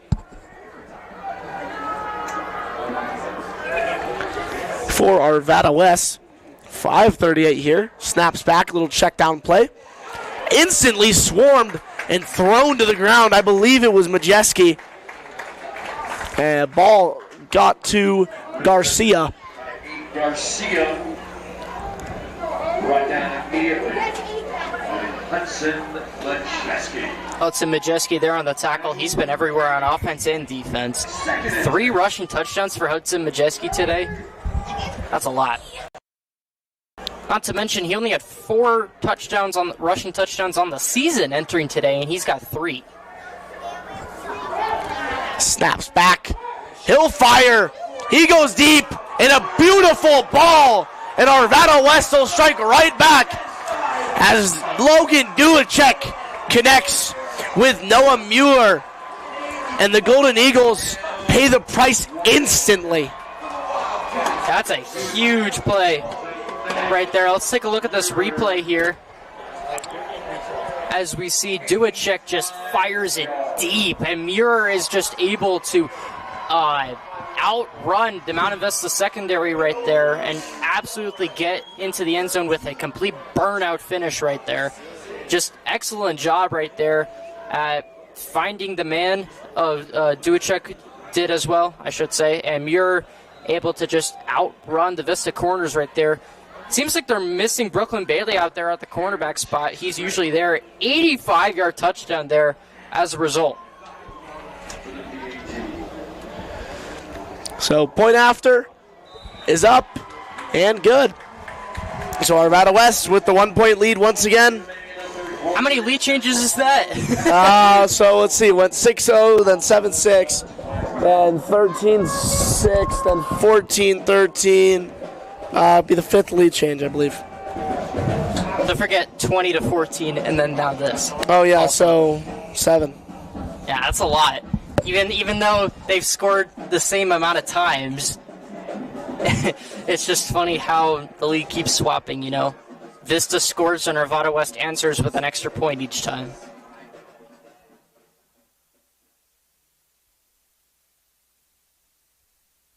Yeah, so 6 lead changes. It seems like Vista scores and Arvada West always comes back every time just with an answer. So we see this third quarter have a lot of scoring already. We're just barely into this quarter. This one's kicked off.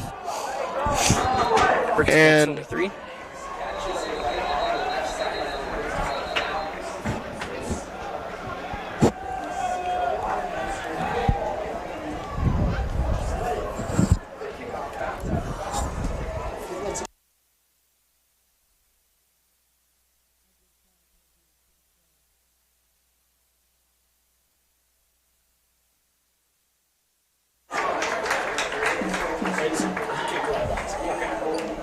So the kick is up and out of bounds.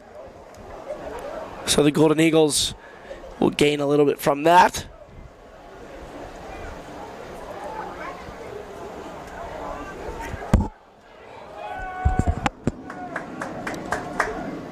So 4 minutes and 50 seconds.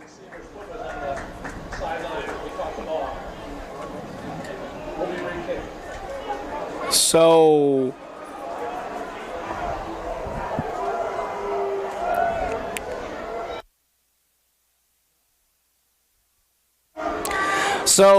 the receiver of that was Japri Joseph Jennings. He picked it up, and apparently his foot was out of bounds. So the play results in a re-kick. I'm not sure on that one, to be honest. I don't really know what to say here. Makes it hard when we don't understand what's happening. Makes it hard for the viewer as well. I could not tell you what just happened. I mean, well, let's just scrap it, right? And they're going to do it again.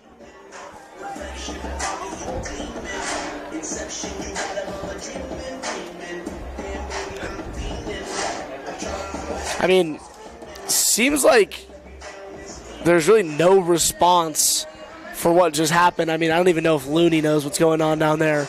Everyone seems quite confused, including Arvada West.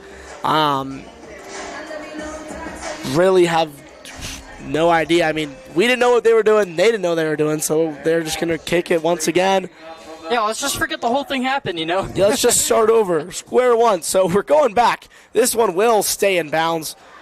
The only consequence is this is the kicker's leg gets tired. That's it. Yeah, I mean, as the kicker and the punter, Chase Drake is kicking one extra time more than he has to. Another flag on the kickoff. And it'll probably be another 4 minutes and 50 seconds before we even figure out what happened, Sam.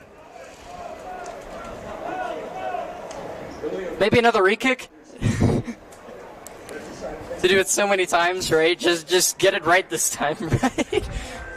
And luckily this one's not going to result in another kickoff. I didn't want to see that one once again.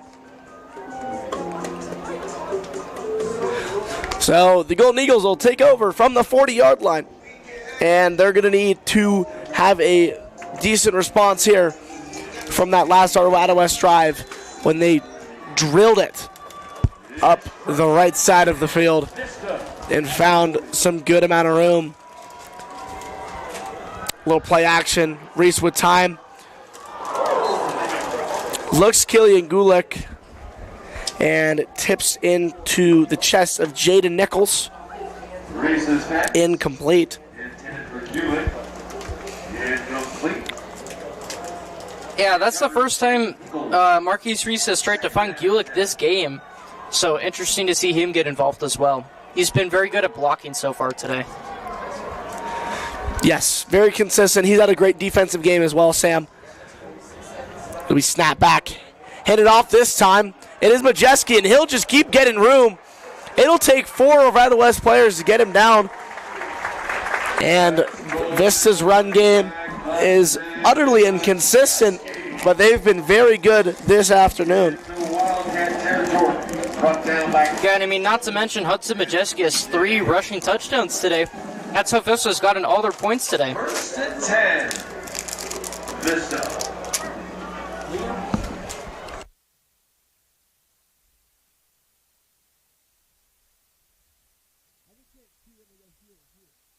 Here's Reese. Rolls right. Flag is down. And he is tripped up and out of bounds. On the tackle there once again was Jaden Nichols. It seems like this one's going the other way. It looks like it's going to be a holding call on Nathan Betts.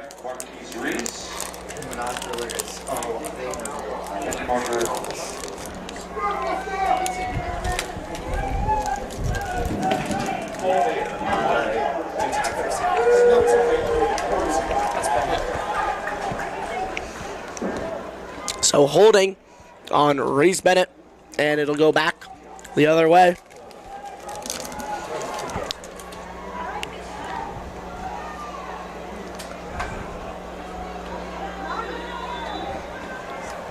So it'll be 1st and 20 now here from Mount Vista. What? This is an interesting formation.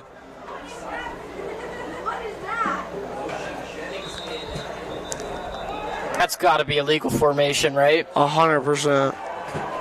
That looked way, way too weird right there.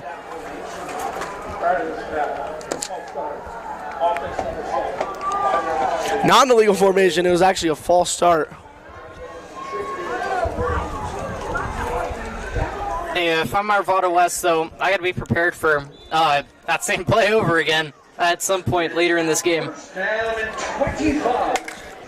If I were to guess, I would have said that we were going to do it instantly after, but they opted not to. Bennett snaps back. Reese has a little bit of time. He'll go for a run here, and he'll be tripped up once again. That was the corner, Jaden Nichols, there on the tackle of Reese.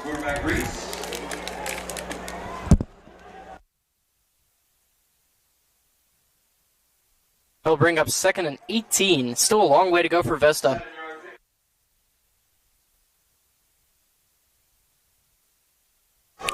Marquise has a little, looks like a minor limp in his right leg.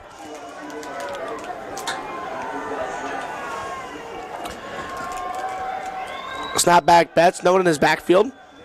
He'll throw. Just a little over the top of Majeski there. And it looked like he was in almost double coverage. Yeah, great breakup right there by Atticus Tillman, the strong safety, as a reinforcement there, able to get to there. Brings up 3rd and very long for Vista. It'll be tough to get this one. Yeah, gonna need something big here, Sam.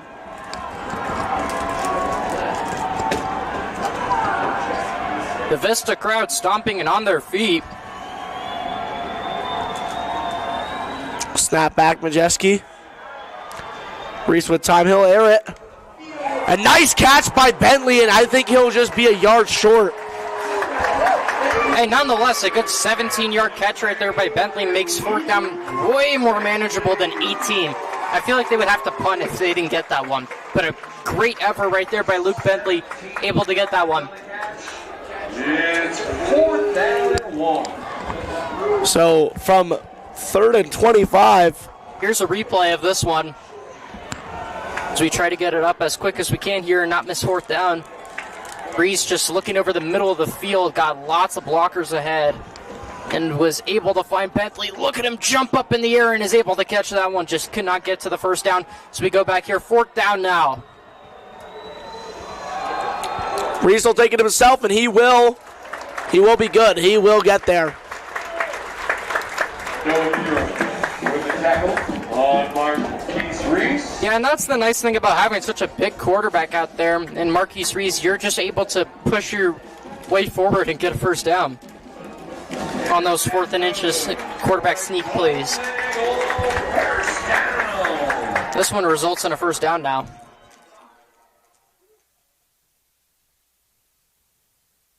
I mean, definitely notable. Both sides of the field with just super tall QBs. And both teams benefiting. I mean, Logan Duchek, 6'4", 215 pounds. So he is one lanky man. But he is a monster in the backfield and has had a very good night tonight. Snap back, Reitz. He'll hand it off, little pitch play. We've seen this before. He's got Dupree Joseph Jennings, but Arvada West's defense was prepared for that. They were not fooled by that trickery. I wasn't even fooled by that trickery, to be honest, because we've seen that so many times before, and it's resulted in a touchdown every time. But great job by Arvada West right there, not giving in to the fake and is able to score. Here's another replay of this one. There was motion in the backfield. Right here, he pitches once, twice to Brown, and back to Reese, and he's able to find Jennings in the middle of the field, open to catch that one for a new set of first down. A new set of downs, first down. Sella motion to the right, hand it off to Majeski as he has room, and he'll keep going before he is manhandled out of bounds. But Majeski with just such good running skills today, and he has put on an absolute clinic. Tackled down by Noah Mueller.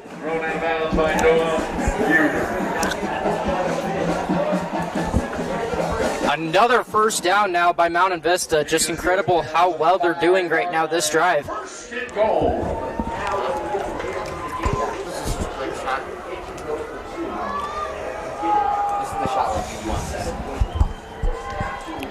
So the Golden Eagles, 2 minutes and 6 seconds. First and goal, ball on the 5 here in the third quarter. Oh, just a little out of his hands. Ball intended for Noah Sella. And unfortunately just kind of bounced out of his hands and out of reach there. Yeah, he's clearly frustrated. They went for a little play action. I think Arvada West was waiting for another run from Hudson Majeski. This time they ended up seeing a little play action, and just unfortunate that Sella couldn't get his hands around it because he had some room to go. Yeah, he sure did. They're going to regret that. Second and goal now. Gulick is in the same spot as Sella was on the last play. Two on the right. No, one on the right, two on the left, sorry. Handed off to Majeski this time. They are prepared for it as he'll be swarmed down at the 4. Yeah, and I mean, they thought they would punch it in for the 4th time in a row, right? From that distance, Hudson Majeski has been an absolute beast, but this time it was Atticus Tillman there on the tackle. Did a very good job of not allowing Majeski to get his 4th touchdown on the day. I think Marquise Reese is implying there for the run to set up the pass here. Only time will tell as it snaps back, and he will opt to run it himself. His helmet will get pulled off. Flag thrown on the play as I believe there's 2 or 3 Arvada West guys on top of him. Seems like both of them are hurt and they can't get up. That's 2 very star players right there, Marquise Reese and Tyreek Coleman. Both of them there appear to be injured. We'll be back after this.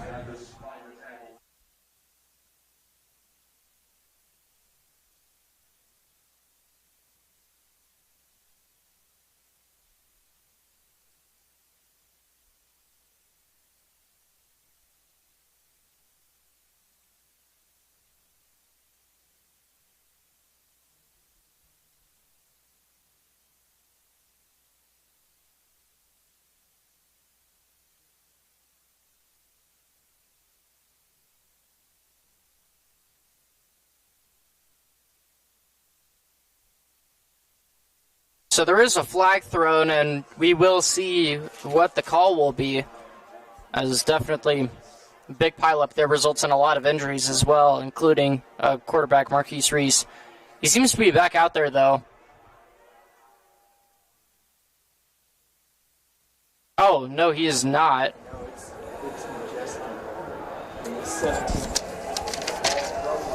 That is Brody Callister and Wildcat ready to set up here.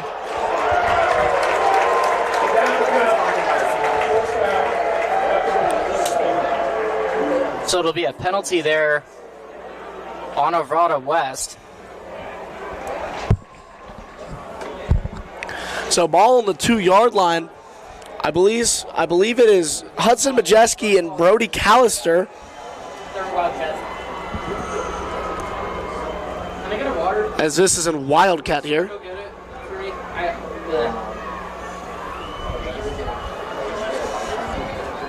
So it's one on their left. Is that one on the right as well? And just a bunch of commotion.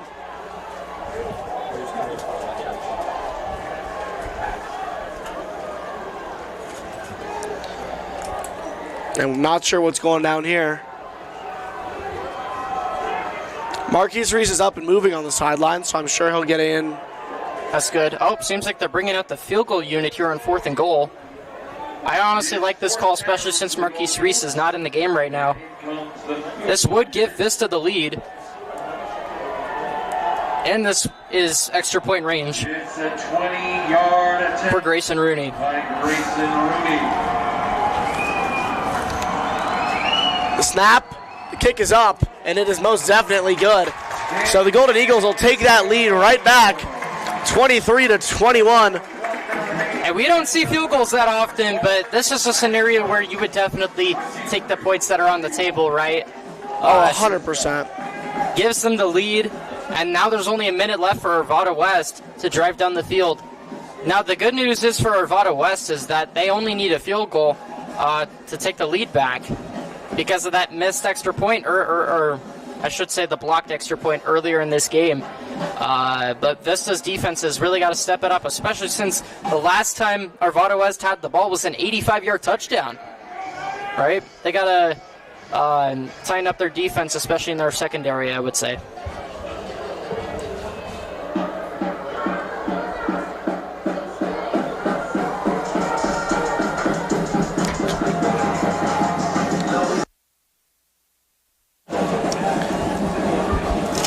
So Grayson Rooney to kick it off.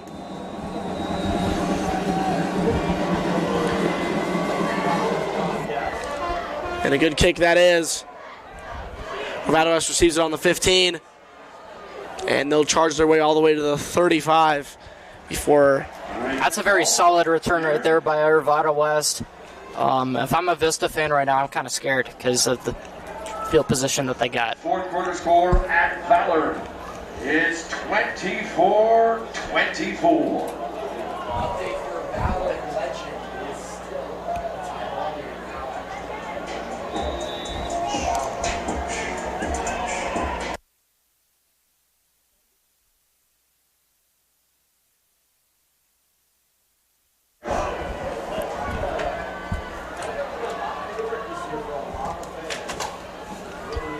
Here's Dulicek. Deep He run. has. Oh! That is so solid defense from everyone on Vista. That's Ryder Adams. So, I mean, ball intended for Keegan Balestri. And if we're looking at that defensive play, that's Ryder Adams, Lucas Conklin, and I believe Halden Robinson, all three of them back there. And pays off.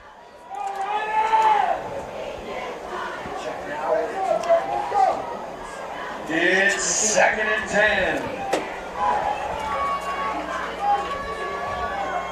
10. So instead it'll be 2nd and 10. Dulicek looking to fire again towards the right side, and he cannot find Mueller. Intended for Muir. In coverage, Ryder Adams brings up 3rd down. Ryder Adams on it again.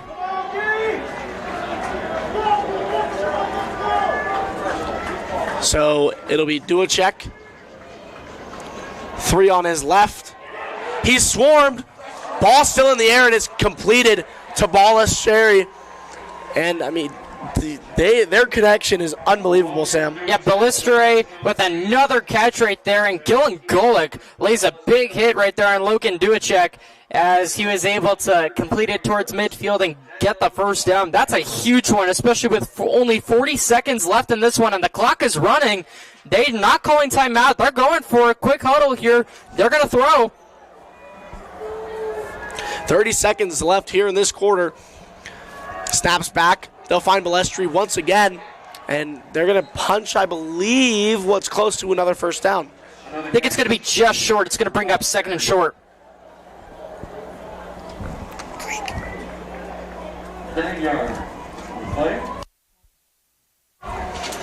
Valor and Legend just keep going back and forth, Sam. 24-24 now, entering the fourth quarter. So their game moving a lot faster than our game. A huge flag. Seems like there was a fumble out of bounds.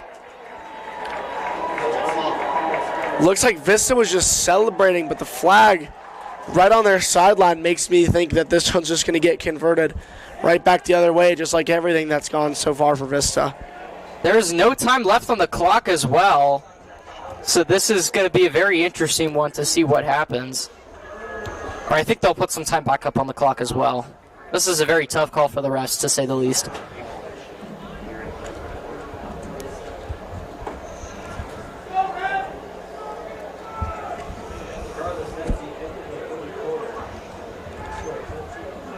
Oh, the end of the third quarter correction. The quarter was messed up on the scoreboard, and I messed it up. I thought that was the end of the game. I wouldn't be opposed to that, Sam.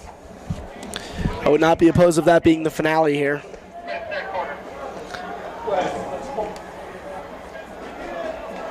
Unsportsmanlike conduct on Vista. This one, the least deserved of all of them. It's the end of it. Okay. Yeah, let's go to Alex.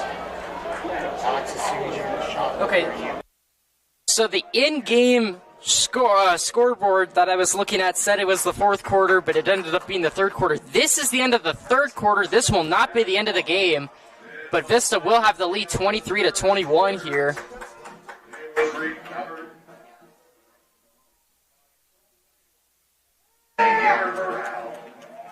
Xavier Burrell was able to recover this fumble, and Vista's got the ball. It stops Arvada West right in their tracks.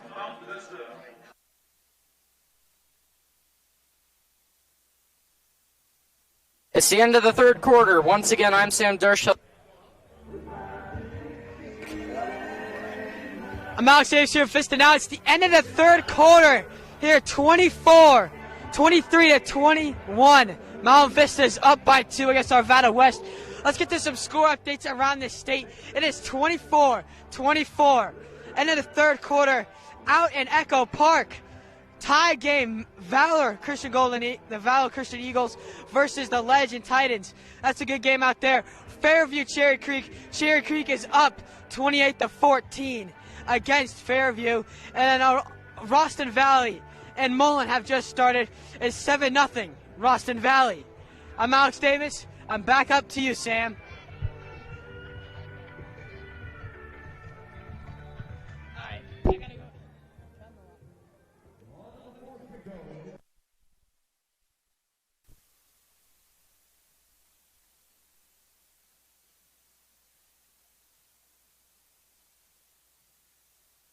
A fumbled snap right there by Marquise Rees. He's able to jump back on it. They'll bring up second and long.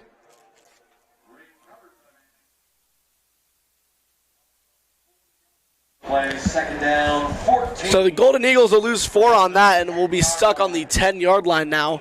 Good recovery from Reese there, as that definitely could have ended way worse than it did. So we will have 3 on Marquise Reese's left, and 1 on his right.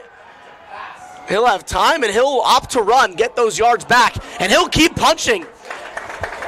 Arvada West's idea of that scheme there is they're kind of just taking his legs out, and it was a nice tackle there from Atticus Tillman. Yeah, Daniel Moret right there was this close to getting Marquise Reese down for a gain of nothing, and instead he breaks free for an extra 15 yards, and Atticus Tillman, the strong safety there with the reinforcement. So a flag right in front of where the Marquise was down.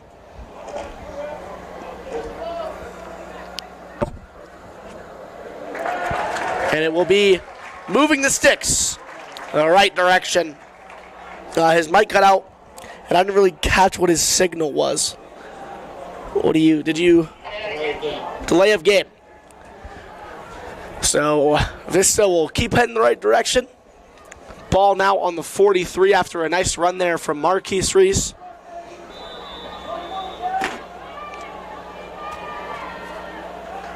After the penalty, it's now 1st and 10, Vista, the 43. Interesting defensive scheme here from Arvada West. Seems like they're in man coverage, I would guess. Yeah, it looks like they're in like a tight man. They'll hand off to Majeski here, and he has just a bunch of room, and he continues to impress today, as that is like his 120th yard or so of the day. Let's take a look at this replay here. As you see, he runs over to the right side with blockers in sight, and then he starts spamming the circle button on his PlayStation controller, able to spin his way forward for a first down and whatnot. Just excellent job right there by Hudson Majeski, able to fight his way for a first down.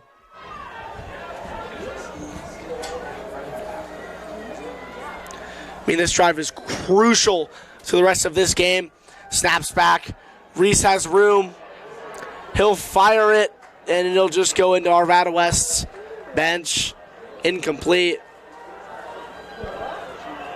Reese looks like he's saying something to one of the asking for maybe some forgiveness or maybe a penalty there. I'm not too sure what he was complaining. It's been a sloppy game nonetheless. I'm pretty sure none of the players are happy with the refs, and that goes for us and the fans as well. But, I mean, they're doing their best, though. I can't really fault them for what they're doing right now. But, yeah, I'm not sure they're going to listen to anyone at this point anymore. I think they're just about done. Yeah, I don't think they're having it anymore, Sam, here. With 10 minutes left in the fourth quarter, they've really gone through the entire game at this point, and I don't think they're going to deal with it any longer.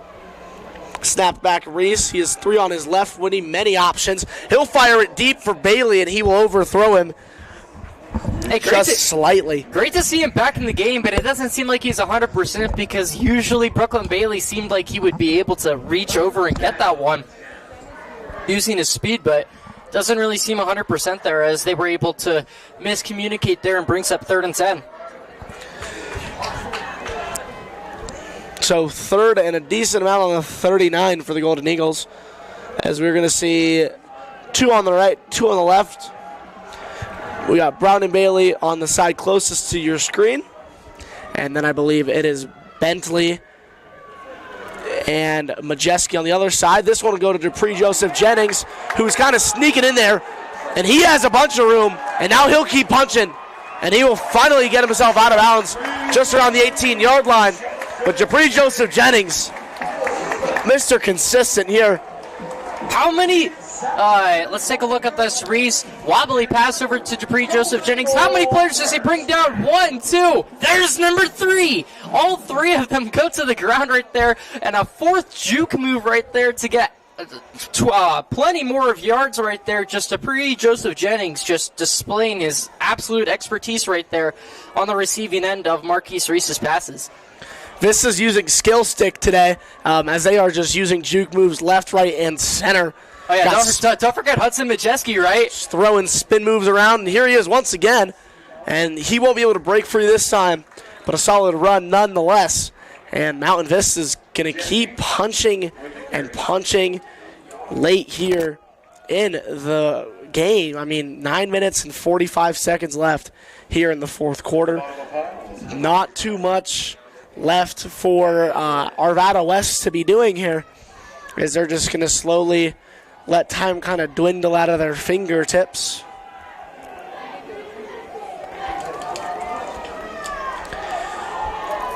Yeah, I mean, they got the lead, and they have a lot of control in this game. They can do whatever they want out there right now, it seems.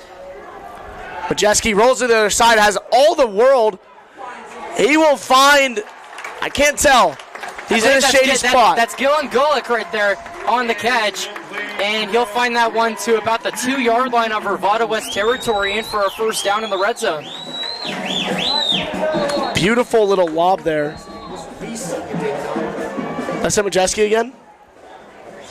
Majeski, Reese, Majeski. All the same, Sam. All the same. We're just too used to broadcasting about Austin Majeski. And I mean, the way his brother's been performing today, I mean, it's not too entirely wrong to say Majeski almost every time.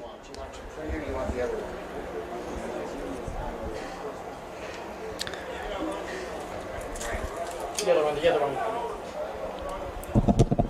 Timeout called here, and we'll be back after this.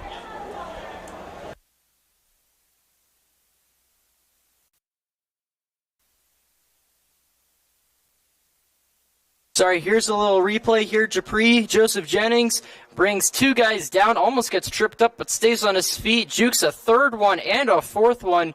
And look at him able to scamper over with blockers in sight right there. That's Hudson Majeski blocking him. And I believe that was Atticus Tillman there able to bring him down. Be ready for next season. Winter Sports is here. Golden Eagle fans, as we got basketball, hockey, and wrestling coming up, as well as men's volleyball all this winter. Stay tuned. It's all right here on Vista Now.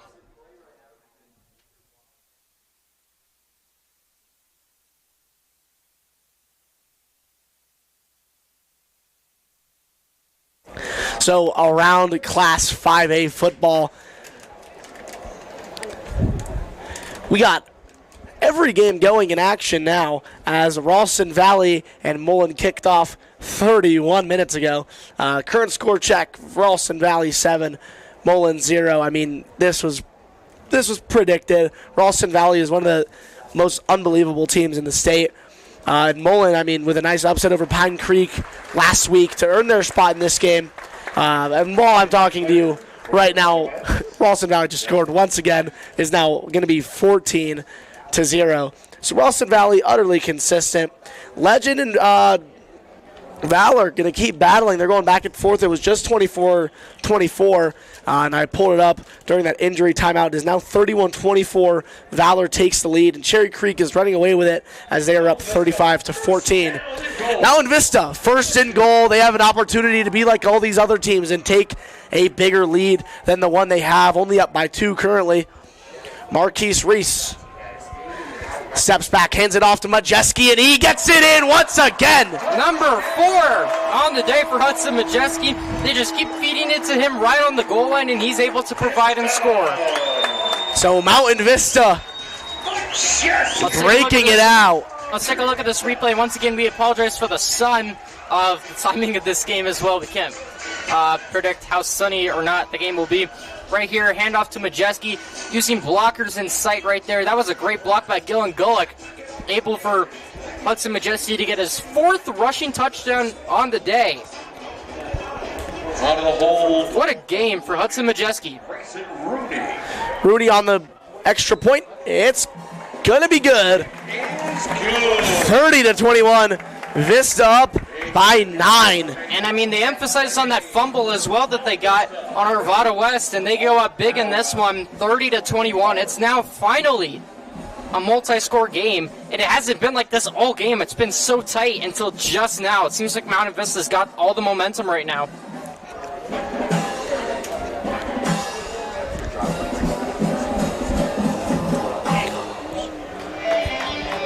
So Mountain Vista has 8 minutes and 51 seconds of football before they earn the rights to maybe see next week, Sam.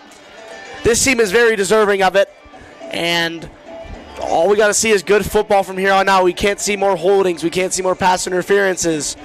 We can't see, zone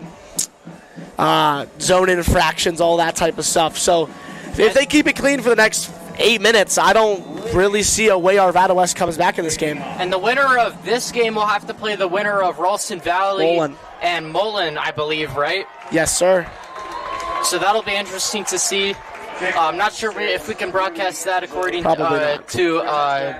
CHSAA regulations. But we're happy to bring you guys this game for sure. It's been a real fun one nonetheless. Of course, I mean, you got some bonus football this afternoon as it's college football Saturday across the country, and now you get high school football in Colorado stretching from 6-man all the way up to 5A, and we are glad to be bringing you this broadcast for free as NFHS Saturday? Is right next to us. High school Saturday? Right. I prefer high school night, Friday nights, not high school football Saturday 1 p.m. games, but don't need to worry about the sun, right? Sun isn't a factor. Usually it's just cold. But, it's enjoyable when you're in the press box, especially.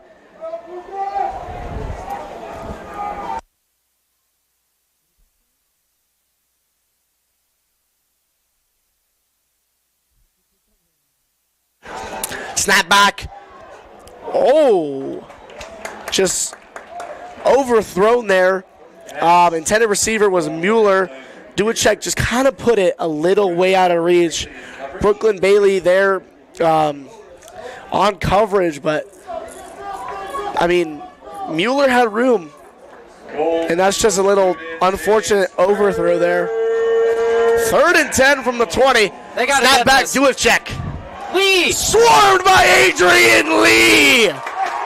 I said watch out ahead of time. I was basically screaming to Duacek, watch out! Here comes Adrian Lee, the beast, able to go ahead and get this one. Let's take a look at this replay right here. Absolute play right here. A beautiful sack right there. Lee just able to come around the left edge right there and is able to get that one. Here's another view of this one, and boom, he's just wrapped down is Duacek. Adrian Lee right there being a beast. Back deep for the Golden Eagles. Adrian Lee with his 9th sack of the year with there. He has 31 tackles, 11 TFLs. So, I mean, he is a monster. That is a scary man to see on the other side. We had a couple. Earlier in the year, we had a night game, and he had a tinted visor on, and I was on the field with my camera, and he came off the field, and I was scared, and I wasn't even playing. I couldn't imagine seeing that beast running at me when I'm under pressure. So Arvada West slowly coming to a halt here with 7 minutes and 56 to go. So it's going to come down to what happens next for Vista. Are they going to go for clock management? Are they going to keep attacking? Brody Callister with a nice little run. Sounds like it's going to be an attack as he goes for 24 yards. And Vista will not stop the pressure. I think they make clock management and they're going to run the ball, but at the same time, I think they want to attack it as well, as Brody Callister is hungry for a touchdown because Hudson Majeski's been getting all of them today. It's been really interesting to see this running attack from Mountain Vista. I mean, more touchdowns out of Marquise Reese, but instead, it's been Hudson Majeski today. Only 1 touchdown through the air for Mountain Vista. I believe. No, they've all been on the ground. All ground touchdowns today. So Brody Callister's hungry. Majeski's back in, though. And it will be Majeski this time, as he'll find a gap for himself, too, and he'll keep going. He's got all of it.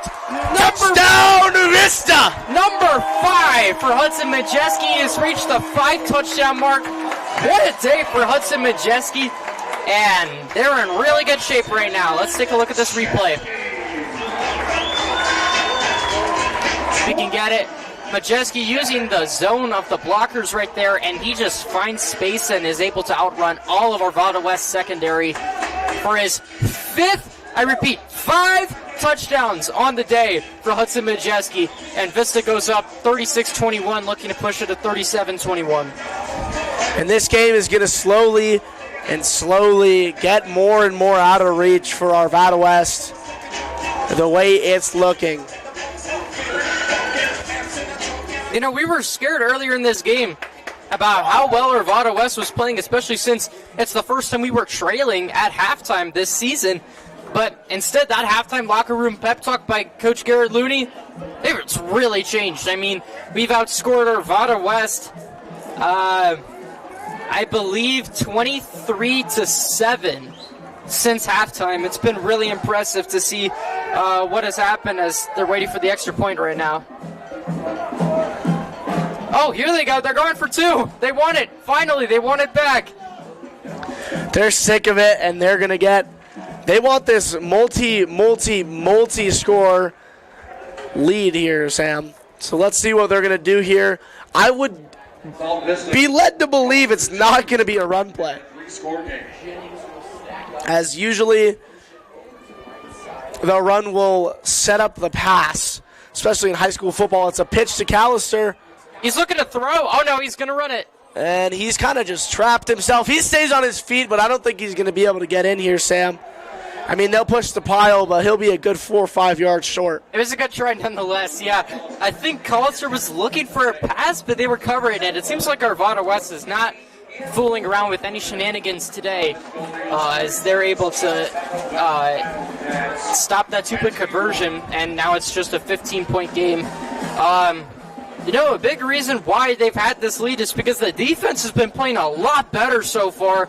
They've created a fumble, plenty of sacks that we saw in that last drive by Adrian Lee forcing a punt. And then they've also had less penalties too, right? We're not so upset sitting in our chairs confused. What are the refs doing out there, right? They've been doing a great job nonetheless, and, you know, taking control of this game, I would say. Noah Muir, Tucker Rose, back deep. Noah Muir and Tucker Rose are the two deep. As Grayson Rooney kicks off to Arvada West. Once again, 7 minutes, 11 seconds here in the fourth quarter. Golden Eagles 36, Wildcats 21. It'll be returned by Tucker Rhodes. Rhodes returns the ball. He's tackled by Xavier Burrell. Burrell on the tackle there, and they are stuck down at the 26, I believe.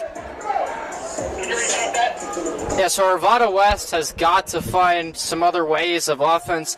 I mean, Mount Vista's defense has been doing such a good job at stopping the run this game, and Arvada West has been forced to pass the ball. If Arvada West is going to want to come back and win into this one, they got to get the running game going. I mean, despite their first and second string running backs both being injured, they got to find a way. So Duacek will opt to throw here on first down, and he'll get another one. Keegan Balestri on the reception. So Arvada West will start punching their way back downfield.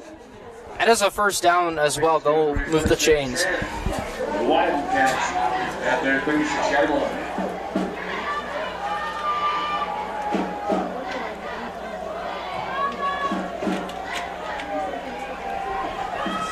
So Duacek, he'll run, and a nice tackle there from Killian Gulick. Open field tackle by Quillen It's just a nice play right there by Gillen Gulick. He's just so reliable out there and is just able to, you know, make the right play. It's 2nd and 8 now. Duacek, quick throw over, almost intercepted. Nice breakup. Oh, I think no, incomplete. They call it incomplete. It looked intercepted. Roman Klus with a phenomenal breakup there. Thought he almost got his hands around to it.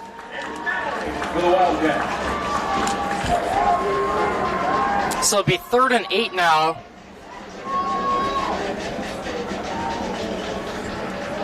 Third and 9, correction. Close enough. This is only rushing 3. They'll stay back. Duacek has time in the pocket. Adrian Lee swarms him again.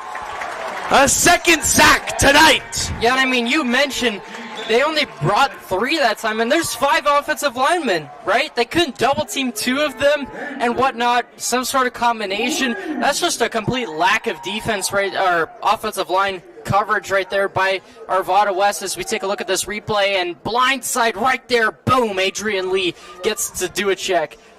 Forces a very, very long 4th down now for Arvada West. I believe we might have a penalty. We will, and it'll move the chains. All that is erased. Defensive holding call on Mount Vista. So another holding call that'll move the chains brutally, but a beautiful sack there from Lee. Or nonetheless, Duacek steps back. He has time. He'll get chased down and forced out of bounds by Gulick. And the Golden Eagles are unable to halt this Arvada West offense. Yeah, great pressure that time by Sam Bauer, and a good job by Gillen Gulick forcing him out of bounds. Seems like Duacek is very slow to get up on the Arvada West sideline. Won't stop the play, though, nonetheless, because, oh, he's back. Duacek is back. Correction.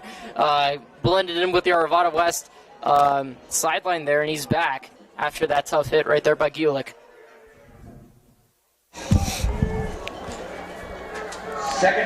So 2nd and 5 for the Wildcats. Duacek steps in. Flag instantly, and I believe it will be a false start. Fairview slowly closing that gap to Cherry Creek 35-28 as they've punched in a couple touchdowns so far in their 3rd quarter. Valor and Legend coming to a close here with 5 seconds remaining. Legend on the 16-yard line, heading forward towards Valor's end zone. So only 16 yards to go, or this game will end. Titans do score live right now. Legend does punch one in. Extra point sends him to OT. A 2-point conversion is win or go home. Nice tackle there from Roman Klus. Swarmed up. Absolutely flattens the receiver right there. That was Aiden Garcia there on the reception. I'll bring up 3rd and 7 here. Reception by Aiden Garcia. So it was number 12, DJ Bordello, with a 22nd touchdown. Oh my goodness! I believe they went for 2 and did not convert, Sam. Wow. 2-point conversion failed. Valor will take down Legend 31-30. And they will head on to the next round. Snap back. Duacek up the middle. It's Garcia. Nice stiff arm from Garcia. He'll try and take 2 with him. But a good tackle there from Burrell. Yeah, nice job by Garcia. Just awareness. As soon as he catches it, he recognizes where the defense is, and he's able to put a hand up and stop him, or at least stiff arm him to the ground and continue going. Great tackle as well by Xavier Burrell, not giving up on the play there. Brings up 1st and 10 now for Arvada West as they're not done yet. Sam, if you're in that position there, are you going for 2 or are you going to take the 1 and try and go for overtime? You know, it's a gutsy call right there, but, oh, as this one's brought down, that was Colin Kazulak there on the sack there. Very good job by Vista to bring down Duacek again. Yeah, Liam, as you were saying about that play, it could go either way, you know. It's pretty interesting to say. I mean, if you go for 2 and you get it, you win the game and you're the hero nonetheless. But I like overtime better. It just gives you a better opportunity or a worse opportunity, but at least the chances are better than converting a 2-point conversion, in my opinion. Yeah, I think personally I would have had my team going for 1 there. I would have taken the safe point and, you know, try to get a stop to start overtime and really build. Or just, you know, get the ball, get a touchdown in overtime, force the other team to get 1.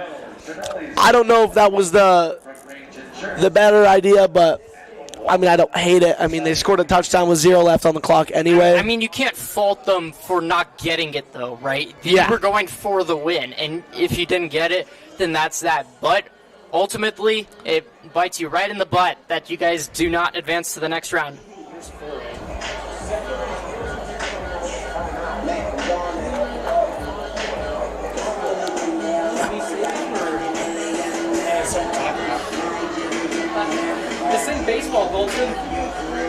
As we look across the rest of Colorado, we go down to Class 4A, Sam.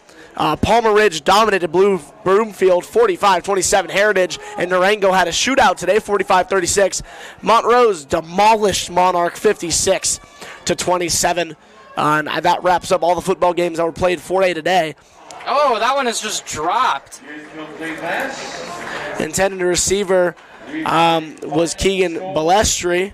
I mean, after catching so many passes today, I think his hands got tired, to be honest. He should still hang on to that one, especially if it's a quick pass, an easy one like that. But they went for 2 for the win and didn't get it. So the rest of the crowd finds out about Valor moving on, and it was nothing but sorrow, Sam. Everyone here, I think, can agree that they don't like Valor. And that was a collective first and only time today where our Arvada West fans and Vista fans agreed in sorrow of something. That one was almost intercepted by Brooklyn Bailey there on that throw from Duacek, as he was just trying to get rid of it, and Brooklyn Bailey almost had himself an interception there. It brings up 4th and 22. What does Arvada West go with here, Liam? I think you got to go for it, especially with the score like this, with only 4 minutes left. Amelie. This is the music that played at the end of the game.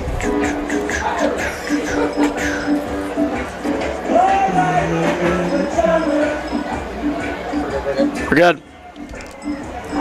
Welcome back to Vista Now. I'm not sure what happened, Sam.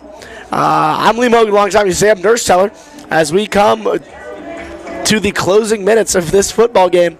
36-21, Vista over at Arvada West. Sam, thoughts? Anything? What you got for me? Seems like Vista's ready for their next game against Ralston Valley or Mullen. We'll see who the winner of that is. We saw the results of the Valor Legend game and the Cherry Creek Fairview game. Oh, big sack right there on Marquise Reese. That was Tyree Cullum there on the sack. Got absolutely blown up with a blindside hit right there. That was a huge hit on 3rd down, brings up 4th down. Vista most likely will punt this one away. Almost a and big I believe hit. it is an Arvada West timeout. That was monstrous. I guess I'm not sure if.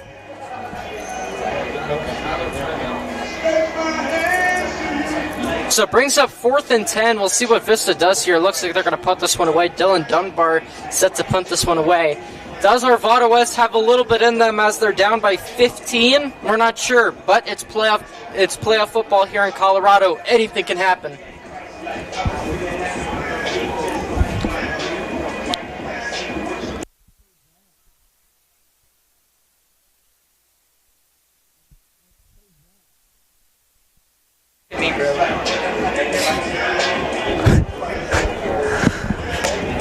I mean, I think it'd be kind of funny if Vista just, did a little fake here, Sam. It's only 10 yards. It's nothing that we can't do. I mean, I wouldn't be surprised even because it's Garrett Looney's no mercy rule, right? Especially. Are we good or not? We're good.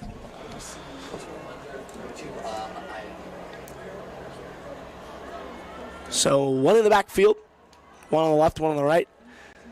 Selling Gulick support. Majeski takes it up the middle on a big, nice A-gap. And I believe he is brought down by Noah Mueller. He's been doing a great job on offense and defense today. Of course, catching that long 85-yard touchdown. But this time, making a nice solid tackle right there on Hudson Majeski.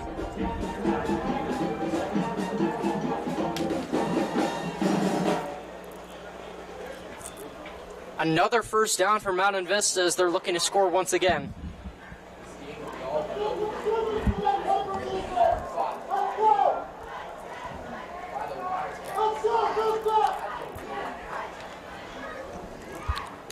One on the left, one on the right, one in the backfield. Hands off Majeski. And he'll be stuffed up early this time for a possible gain of 1. brought down by Jordan Brock. Seems like there's an injury. That's Hudson Majeski on the ground, helmet off. We'll be back after this.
So Hudson Majeski able to get back up.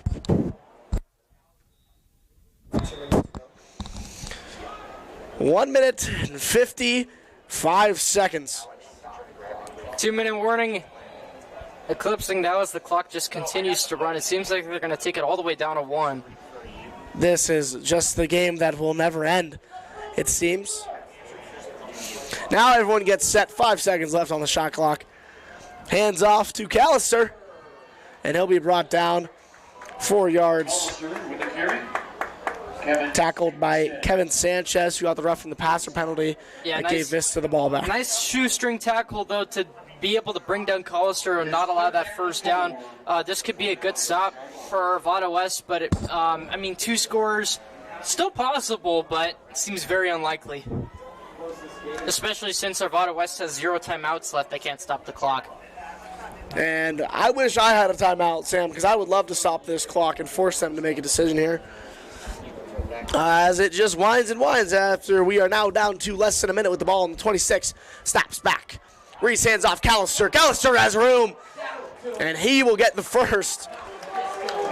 And I think that'll seal the deal for Vista here. It was a long one to say the least, and a little scary too, especially since it's the first time Mount Vista has trailed at halftime this season. But they seem to have put it together here in the second half and ended up winning this one. The victory format for Mountain Vista. And Reese will take his time.